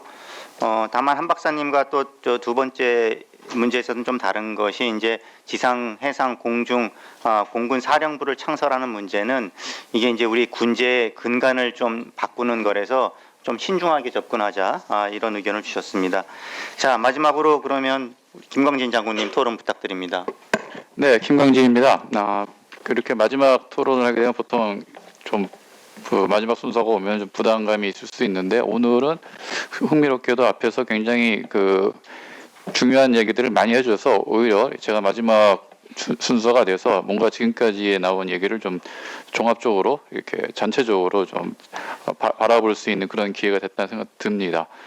저는 사실 전작권에 관련해서는 현직에 있을 때 국방부에 있을 때 2010년도에 전작권 전환 연기 협상에 담당을 했었고 당시 전략동맹 2015라는 문서가 만들어졌었죠. 그리고 2014년에는 합참했을 때 전작권 전환 협상 공동실무단의 일원으로서 이제 조건에 기초한 전작권 전환을 같이 했던 사람으로서 그 이후에 계속 전작권 전환에 대해서는 관심을 갖고 지켜보고 있었습니다. 그래서 오늘 굉장히 중요한 그 발표와 또 앞에 토론이 있었는데요. 이제 주요 제기된 문제를 보면은 전작권 전환 이후에 연합지휘구조나 또 전평시 한국군 지휘구조에 관련된 문제, 대책, 특히 유엔세에 관련된 역할, 굉장히 중요한 문제를 많이 제기했는데요. 저는 여기서 지금 제기된 문제들을 또 하나의 새로운 관점으로 좀 그 문제를 다시 보기 위해서 한미 간에 그동안 있었던 평시작전 그다음에 전시작전 성적을 좀 합쳐서 작전 통제권 전환이라는 역사 속에서 이게 발견되는 문제를 한번 다시 한번 보고 여기서 이 지금 제기된 문제들을 비교를 해서 좀 재분류할 수 있는 방법은 없는지 또 새롭게 우리가 발견되는 문제는 없는지 한번 찾아보고자 합니다. 그래서 먼저 우리 작전 통제권 전환의 역사를 통해서 좀 함의를 찾아보고자 하는데 저는 한 3가지 정도로 찾아볼 수 있을 것 같습니다. 첫 번째는 이 작전 통제권 전환 자체는 결국은 한반도 정부에 있는 한미의 사령부들 간의 역할 변화로 이제 이어진다는 거죠. 오늘 발표에서도 잘 얘기했던 것처럼 1978년 연합사 창설되니까 유엔사 역할이 바뀌었고요. 1994년도에 평작권 전환되니까 합참 연합사 간에 이제 지금 한 박사님께서 문제를 제기한 전평시 지휘구조 이원화 이런 문제가 시작된 거고요. 2007년도 전작권 전환 합의 때는 주한미군사가 또 이 사실은 한국 전투사령부라서 아직 컴배턴트 커맨드로 이제 바뀌려고 했었어요. 뭐 이렇게 사령부의 역할 바뀐 게 많았고 이제 오늘날에는 이게 통합형 동맹 지휘구조로 가다 보니 또 유엔사 재활성화가 굉장히 비슷한 시기에 일어난 문제 이런 것들을 봤을 때 굉장히 많은 한미 사령부들의 역할 변화가 그동안 있어왔고 그런 면에서는 일단 오늘 문제 제기된 것처럼 작전 통제권 전환은 연합방위 군사적 효율성, 사령부들 관계의 효율성 관점을 일단 봐야 될 필요가 있다. 여기는 동의하고요. 두 번째로는 이 작전 통제권 전환의 또 다른 의미가 한국의 국방개혁과 관계가 있다는 거죠. 여기서 많은 국방개혁이라 한다면은 역사적으로 계속 지켜왔던 한국의 자주국방 노력, 한국군의 주도적 전쟁 기획이나 수행 능력 배양 이런 데 대한 관계인데요. 실제 역사적으로 볼 때도 1988년부터 시작된 이제 노태우 정부 당시 자주국방 담론이나 1990년에 8.18 계획이 합참이 평시작전 할 수 있도록 여기 군제가 바뀐 건데 이게 1994년 평작권 전환과 연결이 되죠. 즉 자주국방이나 국방개혁이 전작권 또 작전 통제권 전환과 굉장히 상당한 관계가 있다는 걸 보여주고 있는 건데요. 2005년도에 노무현 정부 당시에 협력적 자주국방이나 국방개혁 2020 이 국방개혁의 드라이브를 건 건데 이게 또 2007년에 전작권 전환 합의하고 또 관계가 있어 보입니다. 그 2009년도에는 이명박 정부 시절에는 이제 국방개혁 기본계획도 나왔지만 이때 전작권 전환 연기가 되죠. 그리고 전작권 전환 연기 결정을 배경으로 해서 2011년에는 307 상부지휘구조 개편안이 이제 공개가 됩니다. 비록 이제 실행은 안 됐지만 그리고 오늘 토의가 된 것처럼 이제 또 전작권 전환을 앞두고 상당히 많은 한국군 상부지휘구조 관련된 학술적 논의가 있는 거죠. 이렇게 봤을 때 이 작전 통제권 전환의 결과 이것은 다시 한국군의 국방계획에 관련된 한국군의 자율성이나 또 주도 능력 배양 관점에서도 우리가 평가하고 문제를 찾을 필요가 있겠다 보여지고요. 그 세 번째로는 아무래도 미국 입장에서는 미국의 세계 전략의 지역 전략 변화가 작전 통제권 전환과 굉장히 관련이 있는 면 그것도 우리가 좀 지켜봐야 될 것 같습니다. 첫 번째 평작권 전환되는 시점은 미국의 탈냉전 시대의 미국의 전략, 뭐 특히 한반도에 관련해서 넌오너 수준을 해서 주한미군을 단계적으로 감축시키겠다 이게 나오면서 한반도 방위 한국군 역할이 증가되고 그게 평시작전권 작전 통제권 전환 연결됐다는 거죠. 미국의 전략과 굉장히 관련이 있는 거고요. 전작권 전에 최초에 합의된 것도 미국의 테러와의 전쟁 전략. 그리고 이 당시에 이제 2006년도에 전략주의 연습도 합의되고 굉장히 많은 미국의 세계 전략 변화가 이제 작전 통제 관련이 있고 오늘날은 이제 미국이 대중국 견제 전략을 하고 여기에 맞춰서 지금 우리 한미 정상회담에서도 지금 전작권전이 언급이 되는 시절 이런 거 봤을 때 이 작전 통제권 전환이라는 것은 이 미국의 세계 전략에 관련된 이 동맹의 연루와 방기 이런 관점에서 우리 평가할 때 보여집니다. 그래서 저는 전작권 전환 이후에 오늘 많은 이제 문제가 제기됐지만 오늘 제기된 뭐 군사적 효율성도 중요하지만 더불어서 한국군의 자율성이나 주도 능력 그다음에 뭐 동맹의 연루와 방기 관점에서도 한번 문제를 재분리해 볼 필요가 있겠다 이렇게 보여집니다. 그래서 제가 한번 그런 관점에서 한번 문제를 한번 재분리해 봤습니다. 첫 번째는 이제 군사적 효율성 관점의 문제인데요. 굉장히 한 박사님께서 중요한 얘기해 주셨던 그 내용 겹치는 문제입니다. 상당 부분 다 얘기를 해주셨는데 뭐 일단 기본적으로 연합방위 지침 해소 안 되는 문제점이 있다는 거지 않습니까? 그래서 뭐 미래연합 한국 합참과의 관계는 작전지 이완화 문제가 있는 거고요. 또 미래연합사 유엔사 관계도 지금 여러 문제가 있는 거고, 그다음에 미래연합사와 주한미군사 관계 설정, 그다음에 미래연합사와 주한 미군 선임장교 관계 설정, 굉장히 오늘 다 얘기됐던 내용들입니다. 전부 다 군사적 효율성 관점에서 문제로 이제 우리가 볼 수 있는 거죠. 근데 두 번째 관점으로 이제 한국군의 자율성이나 주도 능력 배양 관점에서도 한번 문제를 찾아볼 필요 있겠다고 생각이 듭니다. 이런 관점에 본다면은 이제 전작권 전환 이후에 과연 한국군이 이 자율성이나 주도 능력 배양에 있어서 굉장히 오늘날의 전작권 전환이 이제 얼마나 기여하겠느냐 이거죠. 전작권 전환 이후에도 일단 현재 합의 상태에 의하면 국군 통수권자 지휘권이 뭐 한미 연합 형태로는 행사될 수밖에 없는 상황이다 이런 것이 하나 있는 거고요. 또 미래연합사 사령관은 이제 한국인이지만 그 밑에 구성된 연합참모단에서 뭐 어쨌든 한국과 미국이 동수로 간다는 것이 현재 가정인데 거기서 한국군이 얼마나 주도 역할을 할 수 있겠느냐 이런 문제. 그러므로 인해 한국군의 주도적인 전쟁 기회나 수행 능력 과연 될 것인가 이런 것들이 이제 또 하나의 문제가 되는 거죠. 그런 관점에 봤을 때 한국군의 자율성, 그다음에 주도 능력 배양 이런 관점은 앞서 얘기했던 첫 번째 문제에 해당되는 연합방의 군사적 효율성하고 상당히 트레이드업 관계가 있는 것 같습니다.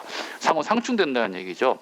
역사를 봤을 때도 1994년에 이제 평시작전권 통제권 전환은 그로 인해서 사실 그때부터 한반도 전평시 작전지 이원화 시작된 건데 이거는 일단 기본적으로 한국군의 자율성 주도 능력 이거는 평시작전 가져와서 개선됐습니다. 하지만 이게 이때부터 작전지 이원화 문제 생겼기 때문에 군사적 효율성은 후퇴한 거죠. 그리고 2007년에 전작권 전환 합의는 이제 오늘과 틀려서 이제 병렬형 동맹 지휘 구조였어요. 한반도에 두 개의 사령부가 있었다는 거죠. 한국 합참이 주도를 하고 미군 사령부 지원한다는 개념인데 이런 전환은 사실 한국군의 자율성 주도 능력은 더 개선이 된 거죠. 전 시제까지 한국군의 책임이 확대했으니까. 그러나 이제 또 동시에 또 한국군 전평시 지휘구조의 문제, 이원화 문제도 사실 이렇게 되면 해결이 돼요.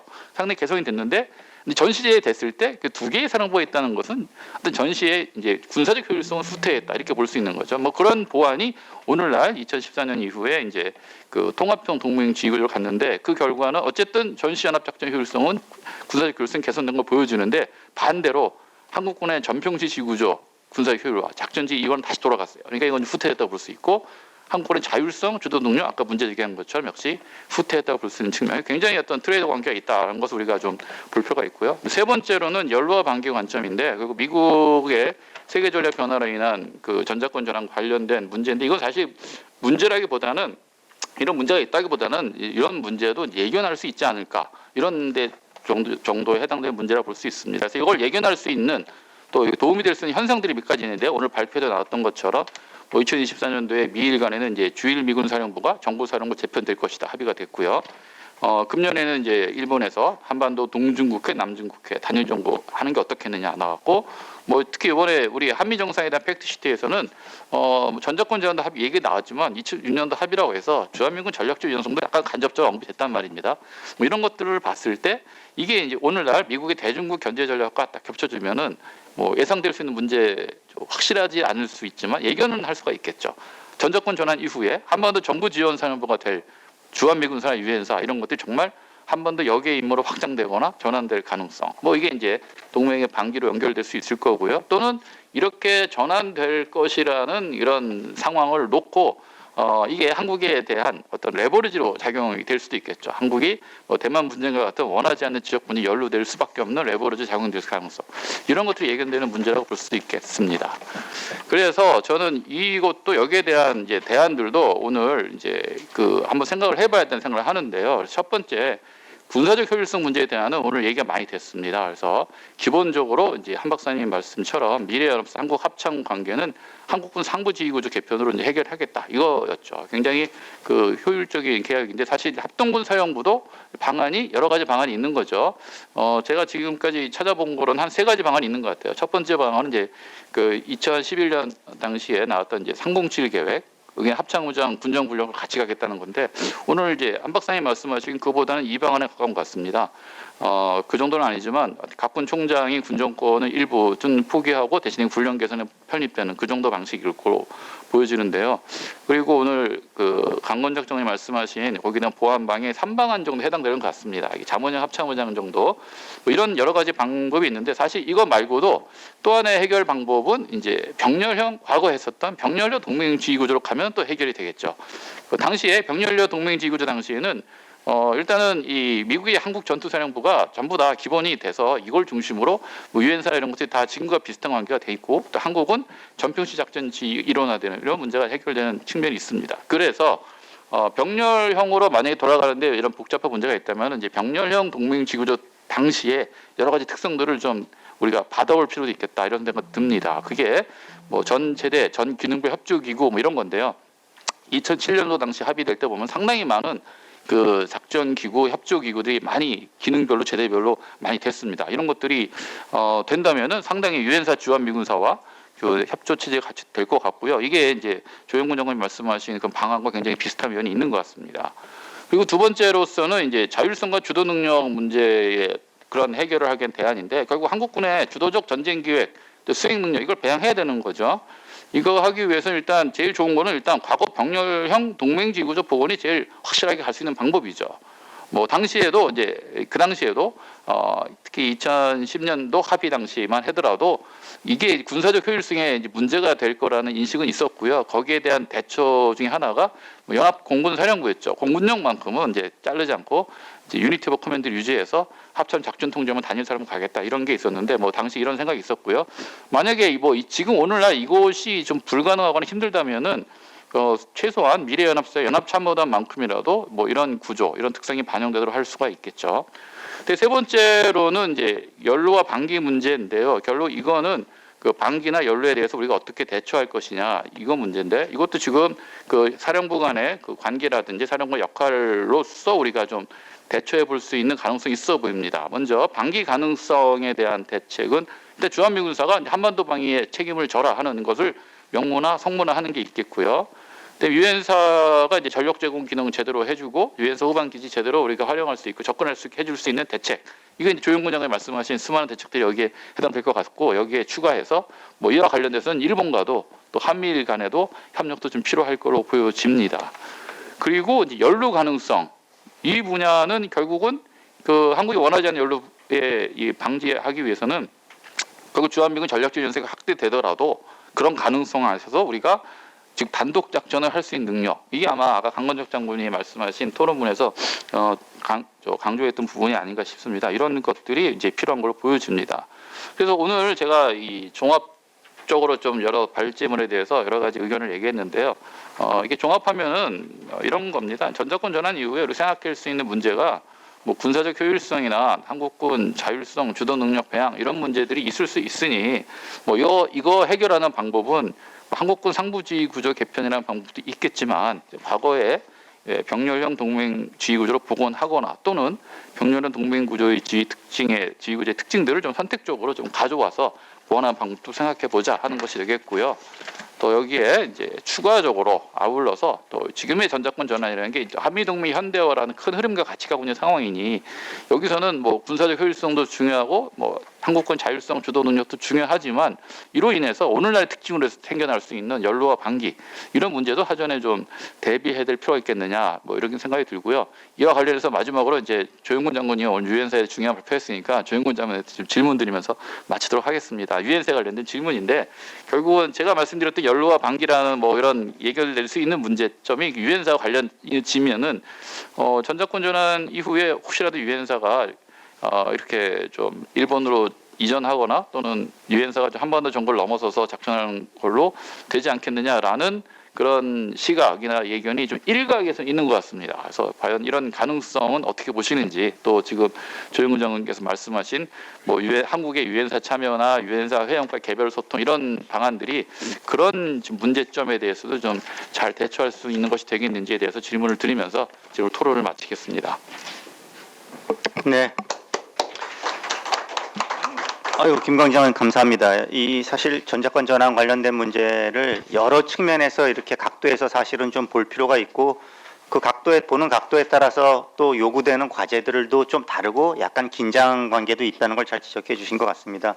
오늘 주로 이제 군사적 효율성 측면에서 논의가 되는데, 이것이 이제 한국군의 주도 능력, 자율성 측면에서 보면 우리 동맹 지휘 구조를 다시 병렬형으로 복원하는 문제까지도 제기를 해주셨는데요. 자, 좋은 토론이었습니다. 자, 그러면 먼저 플로에 오픈하기 전에 토론자분들에 대한 어떤 지적에 대해서 발제자분들이 다시 한번 반응할 수 있는 이게 의견 제시할 수 있는 기회를 드리겠고요. 조영근 장군님께는 아까 이제 질문도 있었지만 오늘 충분히 다루지 않은 이 정전 체제 관리 관련돼서 유엔사 이제 우리 한국 정부와 좀 이런 갈등을 빚는 사례가 있단 말이죠. 예, 그걸 어떻게 보시는지, 그리고 그걸 어떻게 우리가 좀 극복할 수 있는지에 대해서 또 한번 말씀해 주시면 감사하겠습니다. 먼저 한명필 박사님 부탁드립니다. 네, 강건작 장군님께서 말씀해주신 부분 관련해서 대체로 이제 저도 지금 민간군 미래전략 분과위에 김정섭 박사님하고 같이 참여를 하고 있는데 한국군의 어떤 통합 작전 사령부가 필요하다는 데에는 공감대가 있는 것 같습니다. 그래서 저는 사실 조금 그런 필요성을 넘어서 이제 제가 좀 과감하게 그 계급까지 표시하면서 했지 않습니까? 그래서 기존에는 지금 사성 장군이, 그러니까 제가 이제 좀 민감한 얘기입니다. 이게 사실은 그동안에 우리가 좀 솔직해질 필요가 있다. 우리 307이든 여러 가지 이제 군구조 얘기가 나오면서 결국 좌초됐던 이유가 무엇인가 보면은 결국은 합참의장이 너무 과도한 권한을 행사한다. 그러니까 쉽게 말하면 군사 정병 쿠데타에 대한 그런 우려죠. 두 번째는 군이 육군 중심으로 되어 있고, 그래서 육군 편중에 대한 문제, 그러니까 삼군 균형 발전을 저해한다, 이런 문제죠. 근데 또 제가 이제 좀 직설적으로 얘기하면은 과연 우리 군대가 정말 전쟁을 수행할 수 있고 작전에 전념하는 군대인가? 그 행정 군대가 되어 있다는 것에 대부분 다 많은 분들이 공감하실 겁니다. 그러면 이제 사실은 안보 전략 환경, 미국의 정책 변화, 여러 가지 전작권이라는 이런 계기에 우리 군이 정말 제대로 위기 관리와 전쟁 수행을 할 수 있는 군대로 바꾸지 않으면 누가 지켜줍니까? 지금 한반도는 누가 지켜주느냐는 말이죠. 이제 그런 관점에서 저는 조금 이제 과감한 접근이 필요하다라는 관점에서 제시를 했고, 물론 구조를 개편하는 것이 만능은 아닙니다. 구조만 바꾼다고 다 되는 건 아니고, 여러분들이 말씀을 해주셨지만은 일단 운용 개념, 우리가 개념도 정말 잘 발전시켜야 되고요. 그리고 그 각각이 우리가 전쟁을 기획하고 수행하고 훈련되어 있고 하는 그런 무형적인 요소도 굉장히 중요하고, 무엇보다 저는 이제 핵과 관련돼서 오랫동안 고민을 해왔기 때문에 다 좋은데 우리가 대북 억제력을 어떻게 하면은 제대로 발휘할 수 있을까? 전작권 전환이나 이런 여러 가지 상황에서 핵이 없는 대한민국이 어떻게 하면 주변국에 대한 억제력, 그리고 북한에 대한 억제력, 이런 것들을 어떻게 하면은 할 수 있을 것인가. 이제 그런 부분에서 사실 고민이 되는 지점이 있었고요. 그리고 말씀드렸지만은 사성장군 지금 8명 체제로 되어 있습니다. 뭐 지난 정부에서 합참 차장도 사성장군을 했기 때문에 그게 뭐 굳어졌는지 잘 모르겠습니다만은 그 중에서 붙박이가 4명이 육군이거든요. 그리고 그렇지 않습니까? 지금 연합사 부사령관, 지상작전사령관, 제2작전사령관, 육군참모총장 4명이고 해공군은 그 각군 총장, 그러니까 해군 총장, 공군 총장, 그리고 운이 좋으면 그러니까 육군이 5명이 될 수도 있는 거죠. 육군 의장을 하게 되면. 그러니까 이런 경우에 이게 비대칭적으로 되다 보니까 제가 여기서 6명의 사성장군을 제시를 했습니다. 물론 또 다른 반론도 있더라고요. 사성장군 숫자 왜 이렇게 연연하냐. 더 많이 해서 임기를 보장해야 되는 거 아니냐. 예, 우리는 어쩔 수 없이 그 매 기수마다 그 사성장군을 배출하고 그러다 보니까 어느 기수를 건너뛸 수가 없지 않습니까? 기회의 균등성 측면에서. 그러다 보니까 지금 그런 사성장군들의 임기가 2년 보장이 힘들어요. 이게 2년 보장이 안 되는데 미군하고 한번 비교해 보시죠. 그러면 업무 파악하다가 그냥 나 끝나는 이런 식으로 하다 보면 사성장군 숫자를 늘려야 된다는 주장도 있지만 저는 그래서 우리가 그런 것들을 이렇게 이건 운용의 묘로 풀어야 되는 부분이죠. 실제로 군사적인 전문성을 가진 분들이 어느 정도 적정하게 임무 수행을 할 수 있는 여건 보장도 필요하고 그리고 6명으로 할 경우에는 저는 과감하게 육군이 그걸 내려놔야 된다고 봅니다. 저도 육군 출신이지만 육군 둘, 해군 둘, 공군 둘로 과감하게 그렇게 하지 않으면 또 좌초됩니다. 한국군 상부지휘 구조 개편의 필요성에는 모두가 공감하지만 어느 누구도 그 부분에 대해서 양보하지 않으면은 저는 또 이 쳇바퀴 돌듯이 또 실패할 거라고 보거든요. 그러면 우리는 계속 비효율화된 그런 군 구조를 가지고 또 그냥 입으로만 군사 대비태세는 완벽합니다. 이상 없습니다. 라는 그런 어떻게 보면 대국민한테 진실될 말을 하지 않는 그런 군대로 남을 수밖에 없거든요. 그런 측면에서 저는 이게 제가 여기다가 논의의 출발점으로서 조금 얘기가 프로보커티브하지만 그렇게 제시를 했다는 점을 말씀을 드리면서 강건작 장군님의 그런 의견도 저는 전적으로 고려해야 된다고 생각을 합니다. 네, 이상입니다. 네, 감사합니다. 그럼 조영근 장군님. 예, 일단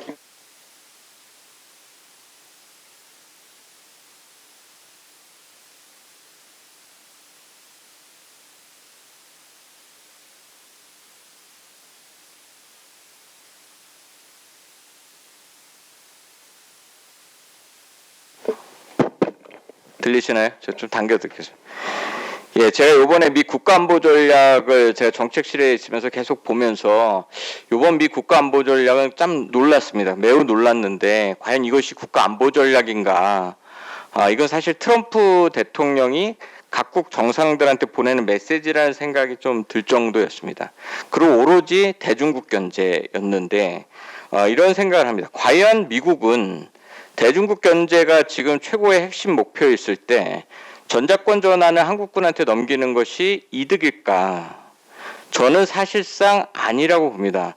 지금 SCM 공동성명에서도 거기에 FOC를 내년도에 마무리한다고 되어 있지만 그 다음 문장이 모든 조건을 충족해야 한다는 것이 계속 들어가 있고 이 12월 달에 브런슨 사령관이 2번의 언론 공개를 하면서 했던 얘기가 모든 조건을 충족해야 된다는 건 기본이고 거기에 대통령께서 말씀하신 임기 내 전작권 전환을 할 수 없다는 것을 말할 수 있어야 한다. 그 다음에 현재 전환 조건은 정말 부합된 것이냐 이것을 다시 검토해 봐야 된다. 이런 얘기를 합니다. 이거 사실상 여태까지 미군들이 전작권 전환을 저희한테 할 때 저희가 못 가져왔던 그 발언을 그대로 하고 있습니다. 뭐가 달라졌느냐? 지금 한미 정상회담의 문구가 들어갔고 헤그세스 국방장관이 유일하게 임기 내 전작권 전환에 대해서 기자가 물었을 때 훌륭한 일이라고 대답했습니다.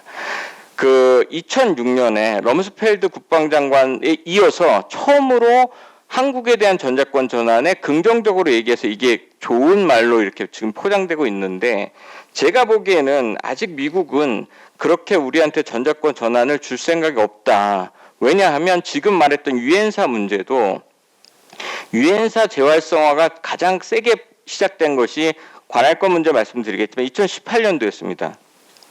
2019년 1월에 미 합참의장 전략 지시가 나와서 모든 회원국, 들어오고 싶은 사람, 기여하고 싶은 회원국 다 들어올 수 있다라고 내려온 게 2019년 1월입니다. DMZ 관할권 문제가 시작됐던 것이 2018년 11월이었습니다.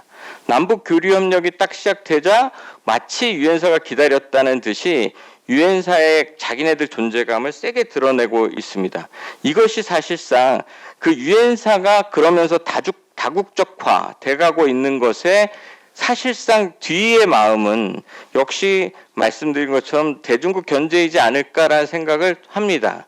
근데 중요한 것은 법적 근거가 6.25 전쟁 때문에 만들어진 것이기 때문에 만약에 제 생각에는 평화협정이나 이런 거가 됐을 때는 지금 유엔사 다국적군으로 만드는 이 문제는 굉장하게 부닥칠 수 있다. 이렇게 보여집니다.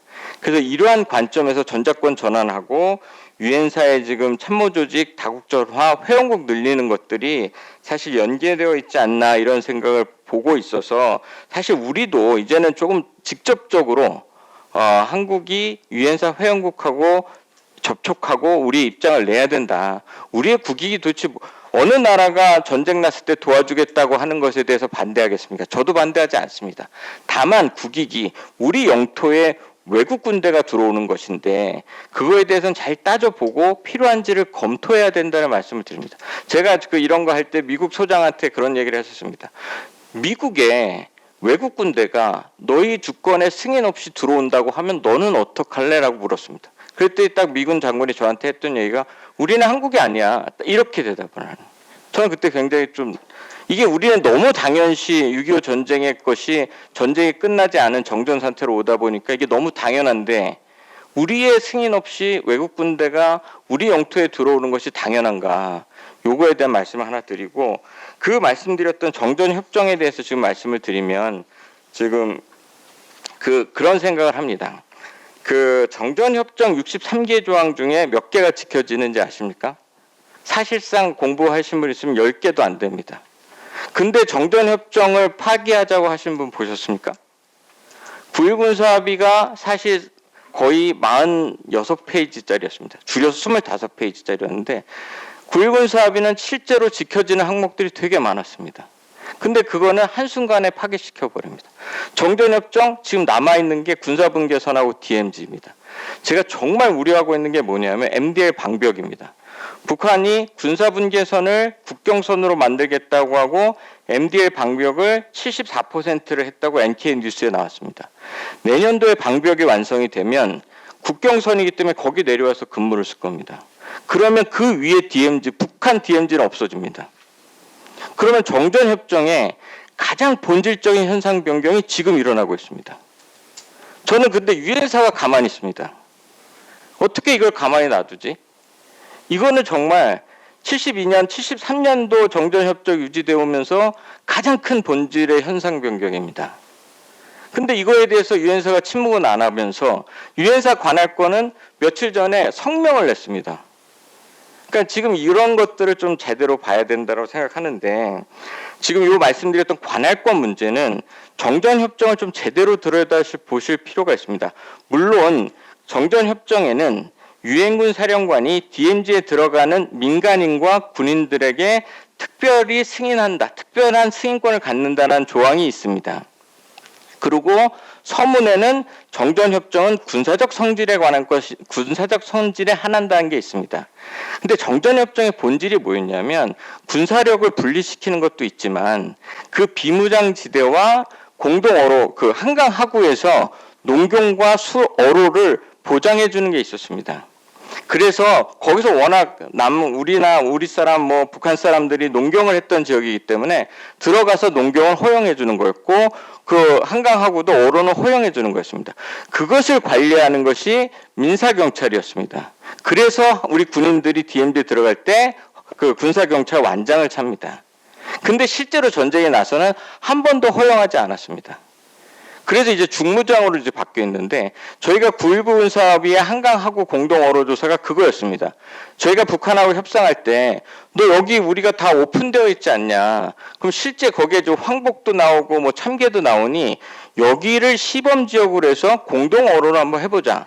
그러다 보니까 어로가 실제 수로가 어떻게 발달되어 있는지 봐야 되겠다는 거였습니다. 그렇게 제가 그 브런슨 사령관한테 설명했습니다. 브런슨이 아니라 누구셨죠? 아니 그 전에 흑인 사령관이 하여튼 부룩 사령관이 되게 좋다. 정전협정의 복원이라고 그래서 승인했었던 거였는데 그게 이제 사실상 지금의 문제는 이런 생각을 합니다. 유엔군 사령관이 정전협정 위반이라고 하면서 2018년도에 남북 공동 철도 조사가 부축 조사를 하기로 했었습니다. 근데 그것을 못 들어가게 했습니다. 3개월 동안. 그 이유가 그 북측에 대한 철도 조사가 북한한테 경제적 이익을 주는 것이다. 이것 때문에 못 들어가겠습니다. 그럼 2019년에 타미플루를 하려고 북한한테 인도적 지원을 하러 들어갔더니 이제는 인도적 지원이어서 대북 제재 위반 사항이 아니었습니다. 그러니까 그것을 수송하는 트럭이 대북 제재에 걸린다고 해서 못 들어갔습니다. 그러니까 이것에 대해서 좀 우리가 따져보자라고 했던 거였습니다. 근데 그게 정전협정의 위반이 아닙니다. 저희가 자꾸 착각하는 게 정전협정의 위반이 아니고 유엔사 관리규정이라는 게 있습니다. 유엔사 비서장이 만드는 대령 비서장이 만드는 유엔사 관리규정 5월-4, 5월-5, 5월-6인데 그거는 우리한테 동의도 안 받고 만듭니다. 거기에 48시간 규정이 있습니다. 48시간 내에 넣어야 된다. 어떻게 해야 된다. 복장은 어떻게 해야 된다. 차량에는 뭘 달아야 된다. 근데 그것을 한국군이 안 지켰다고 정전협정 위반이라고 하면서 안 들여보내는 겁니다. 그러니까 이것은 맞지 않는다. 원래 군사적으로 갈등이 일어나는 사안에 대해서는 당연히 유엔군 사령관이 정전협정에 따라서 못 들어가는 것을 우리가 당연히 수용할 수 있는데 인도적 지원을 하겠다. 그 다음에 대한민국 정부가 대한민국의 이익과 남북관계 발전을 위해서 자기네들이 하겠다는 것을 어디에 나와 있지도 않는 정전협정 규정에도 없는 것을 갖고서 막는다는 것은 사실상 과도한 조치라고 생각을 했습니다. 그래서 제가 2022년 대북정책관 할 때는 근데 더 중요한 것은 그것을 막는 게 누구냐? 한국군입니다. 그러니까 DMZ를 우리가 지키고 있습니다. 우리가 열어버리면 됩니다.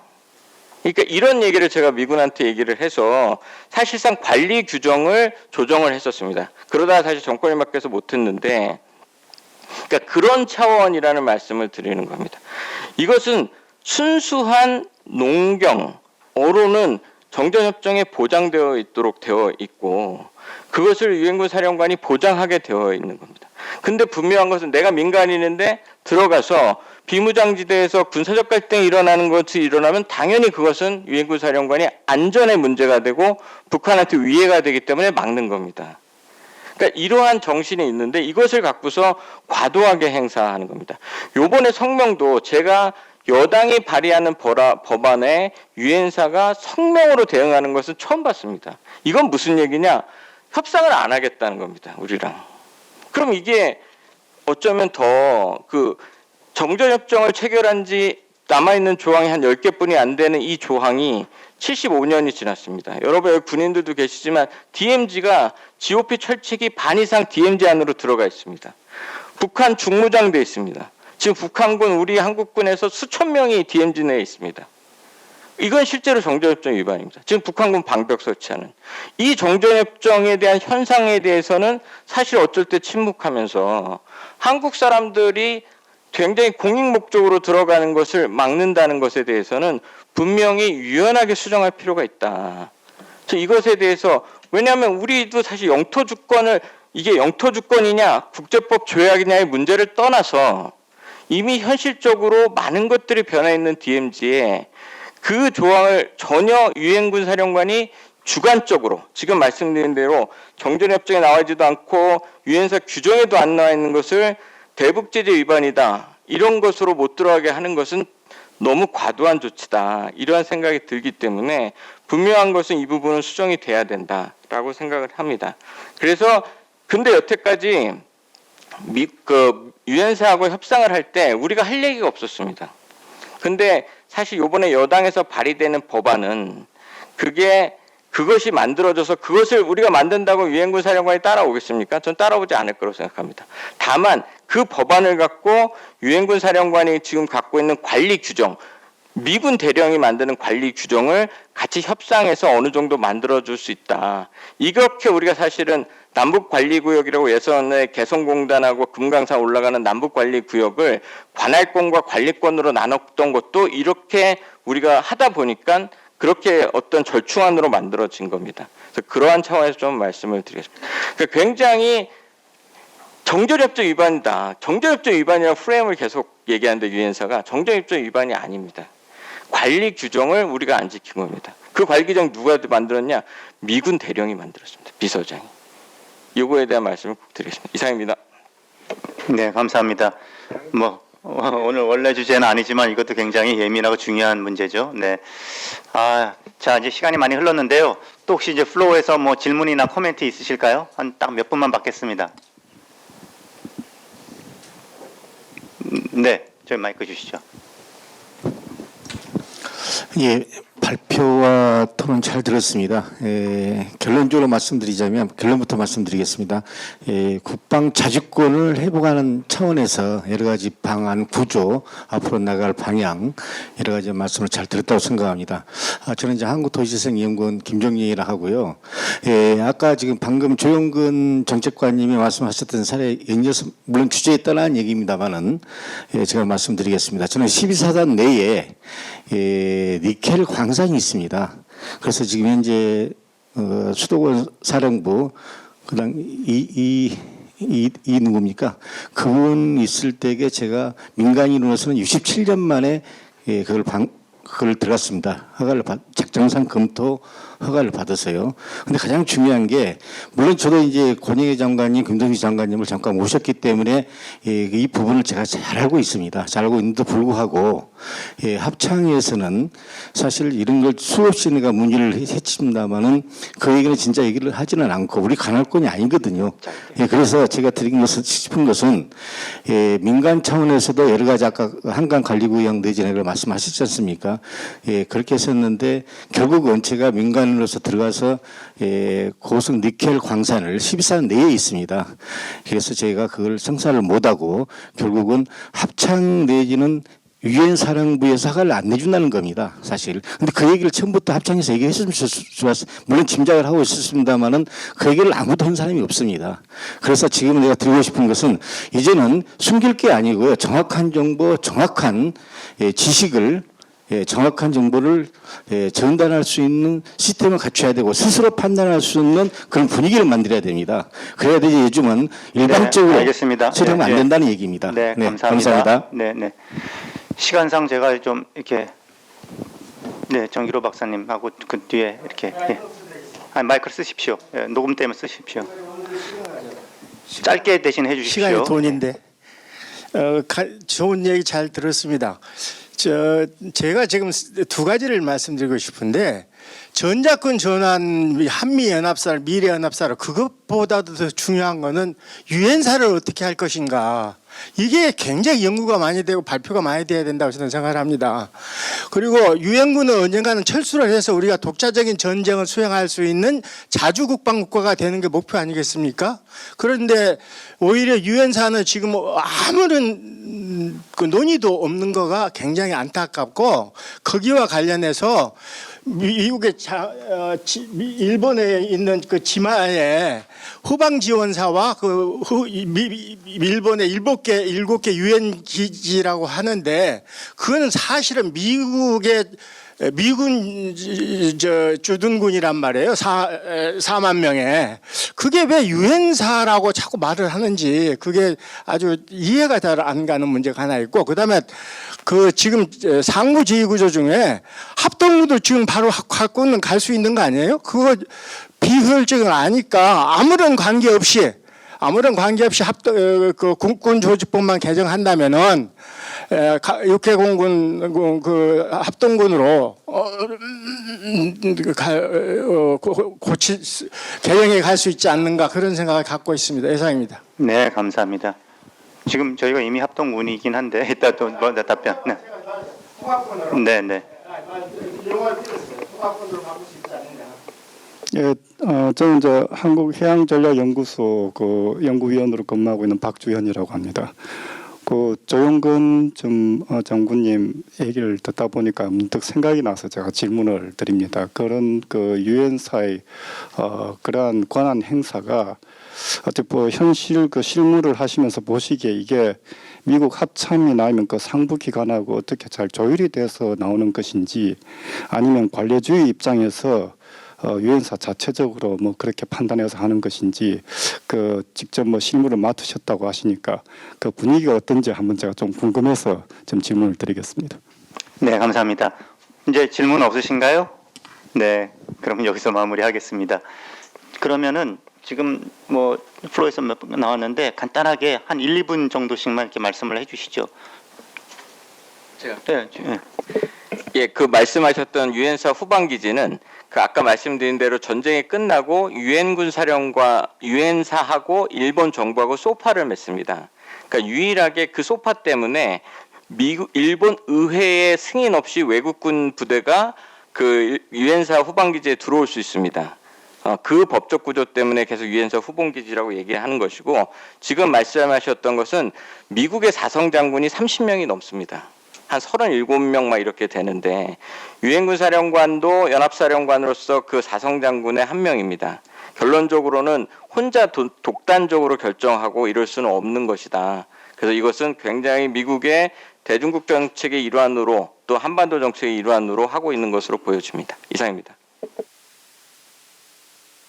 전화 토론자분 한 말씀 꼭. 네. 그 뭐 합동군, 통합군 뭐 이런 말씀에 관심이 많은 것 같은데, 사실은 뭐 우리가 가지고 있는 합동군 구조가 사실 우리의 단일 뭐 모델은 아니고요. 사실 미국도 똑같이 2차 세계대전 때까지는 육해 공군, 뭐 공군은 그 이후에 독립이 됐지만 병렬 구조로 오다가 이게 전쟁을 해보니까 이게 비효율적이다.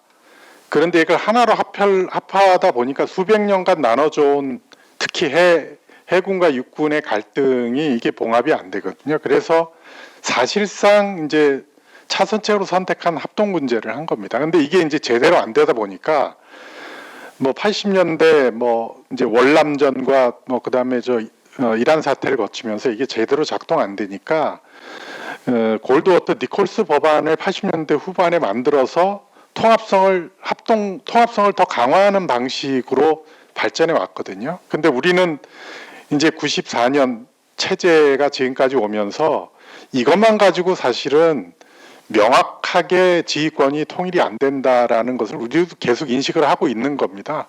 그래서 사실은 우리는 이제 한 50년간 각군이 병립 구조로 오다가 합동군으로 왔는데, 문제는 이 갈등이 육해공군 간의 어떤 누적되어 온 갈등 구조, 물론 뭐 협조해 오는 것도 있지만 그 갈등 구조를 적절하게 관리하면서 어떻게 지휘권을 통합하는가 하는 방식의 아이디어가 뭐 통합 작전 사령부인가, 전체를 통합할 것인가, 뭐 이런 논의로 진행되는 거죠. 저는 이제 그 갈등의 문제가 오히려 너무 크게 부각이 되면 오히려 이 논의 자체가 307 계획처럼 완전히 무산될 것 아닌가라는 우려를 좀 하는 거고, 이제 한 박사님은 그 문제를 아예 부각해서 좀 본질에 좀 논의를 해보자, 뭐 그런 것으로 이해하시면 될 것 같습니다. 감사합니다. 저 이제 포럼을 정리하겠습니다. 오늘 어떠셨습니까? 사실 굉장히 좀 무겁고 좀 어떻게 보면 좀 어려운 주제인데요. 제가 볼 때 크게 이제 4가지 좀 이슈가 있었던 것 같습니다. 첫째는 당장에 이제 전자권 전환되면 우리 이제 유엔 연합사령관과 우리 한국 합참 간의 기능 조정 문제 여기에 대해서는 뭐 오늘 발표하신 분들도 그렇고 어느 정도 공감대는 있는 것 같습니다. 명칭이 어찌 됐던 간에 합동군 사령부, 뭐 통합작전 사령부를 이제 창설한다는 건데요.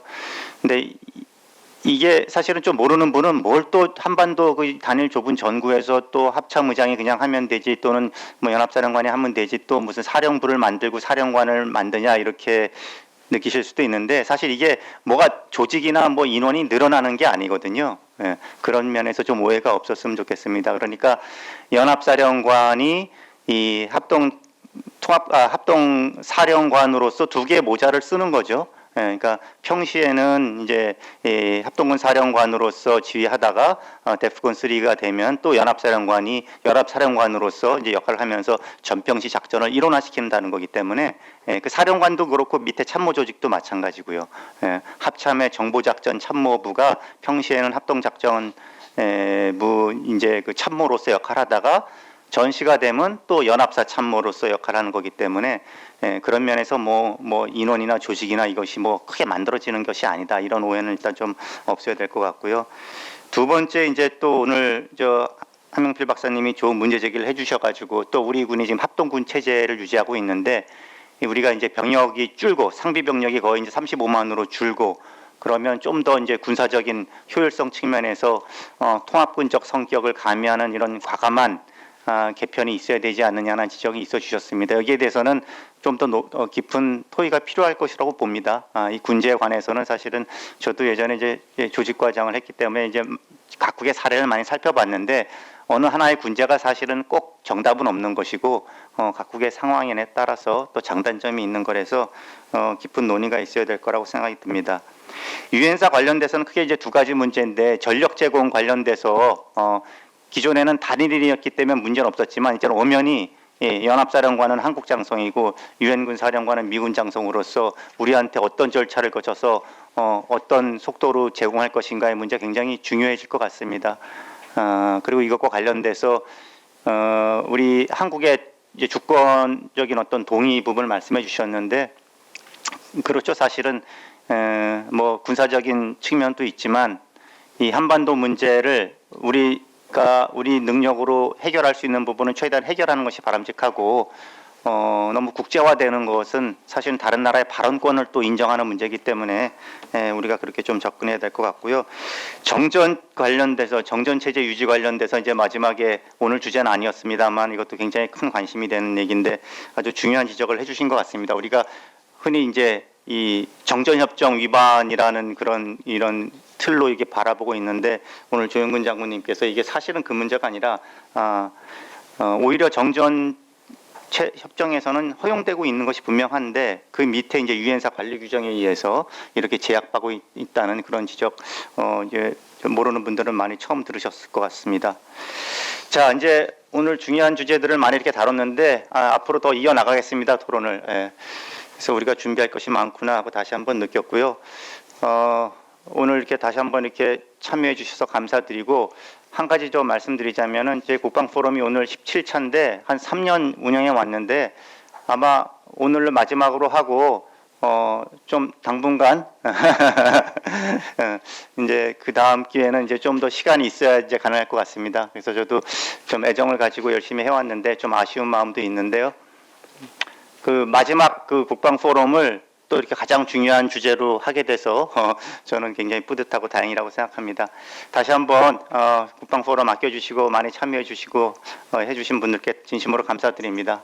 오늘 감사드립니다. 예. 감사합니다.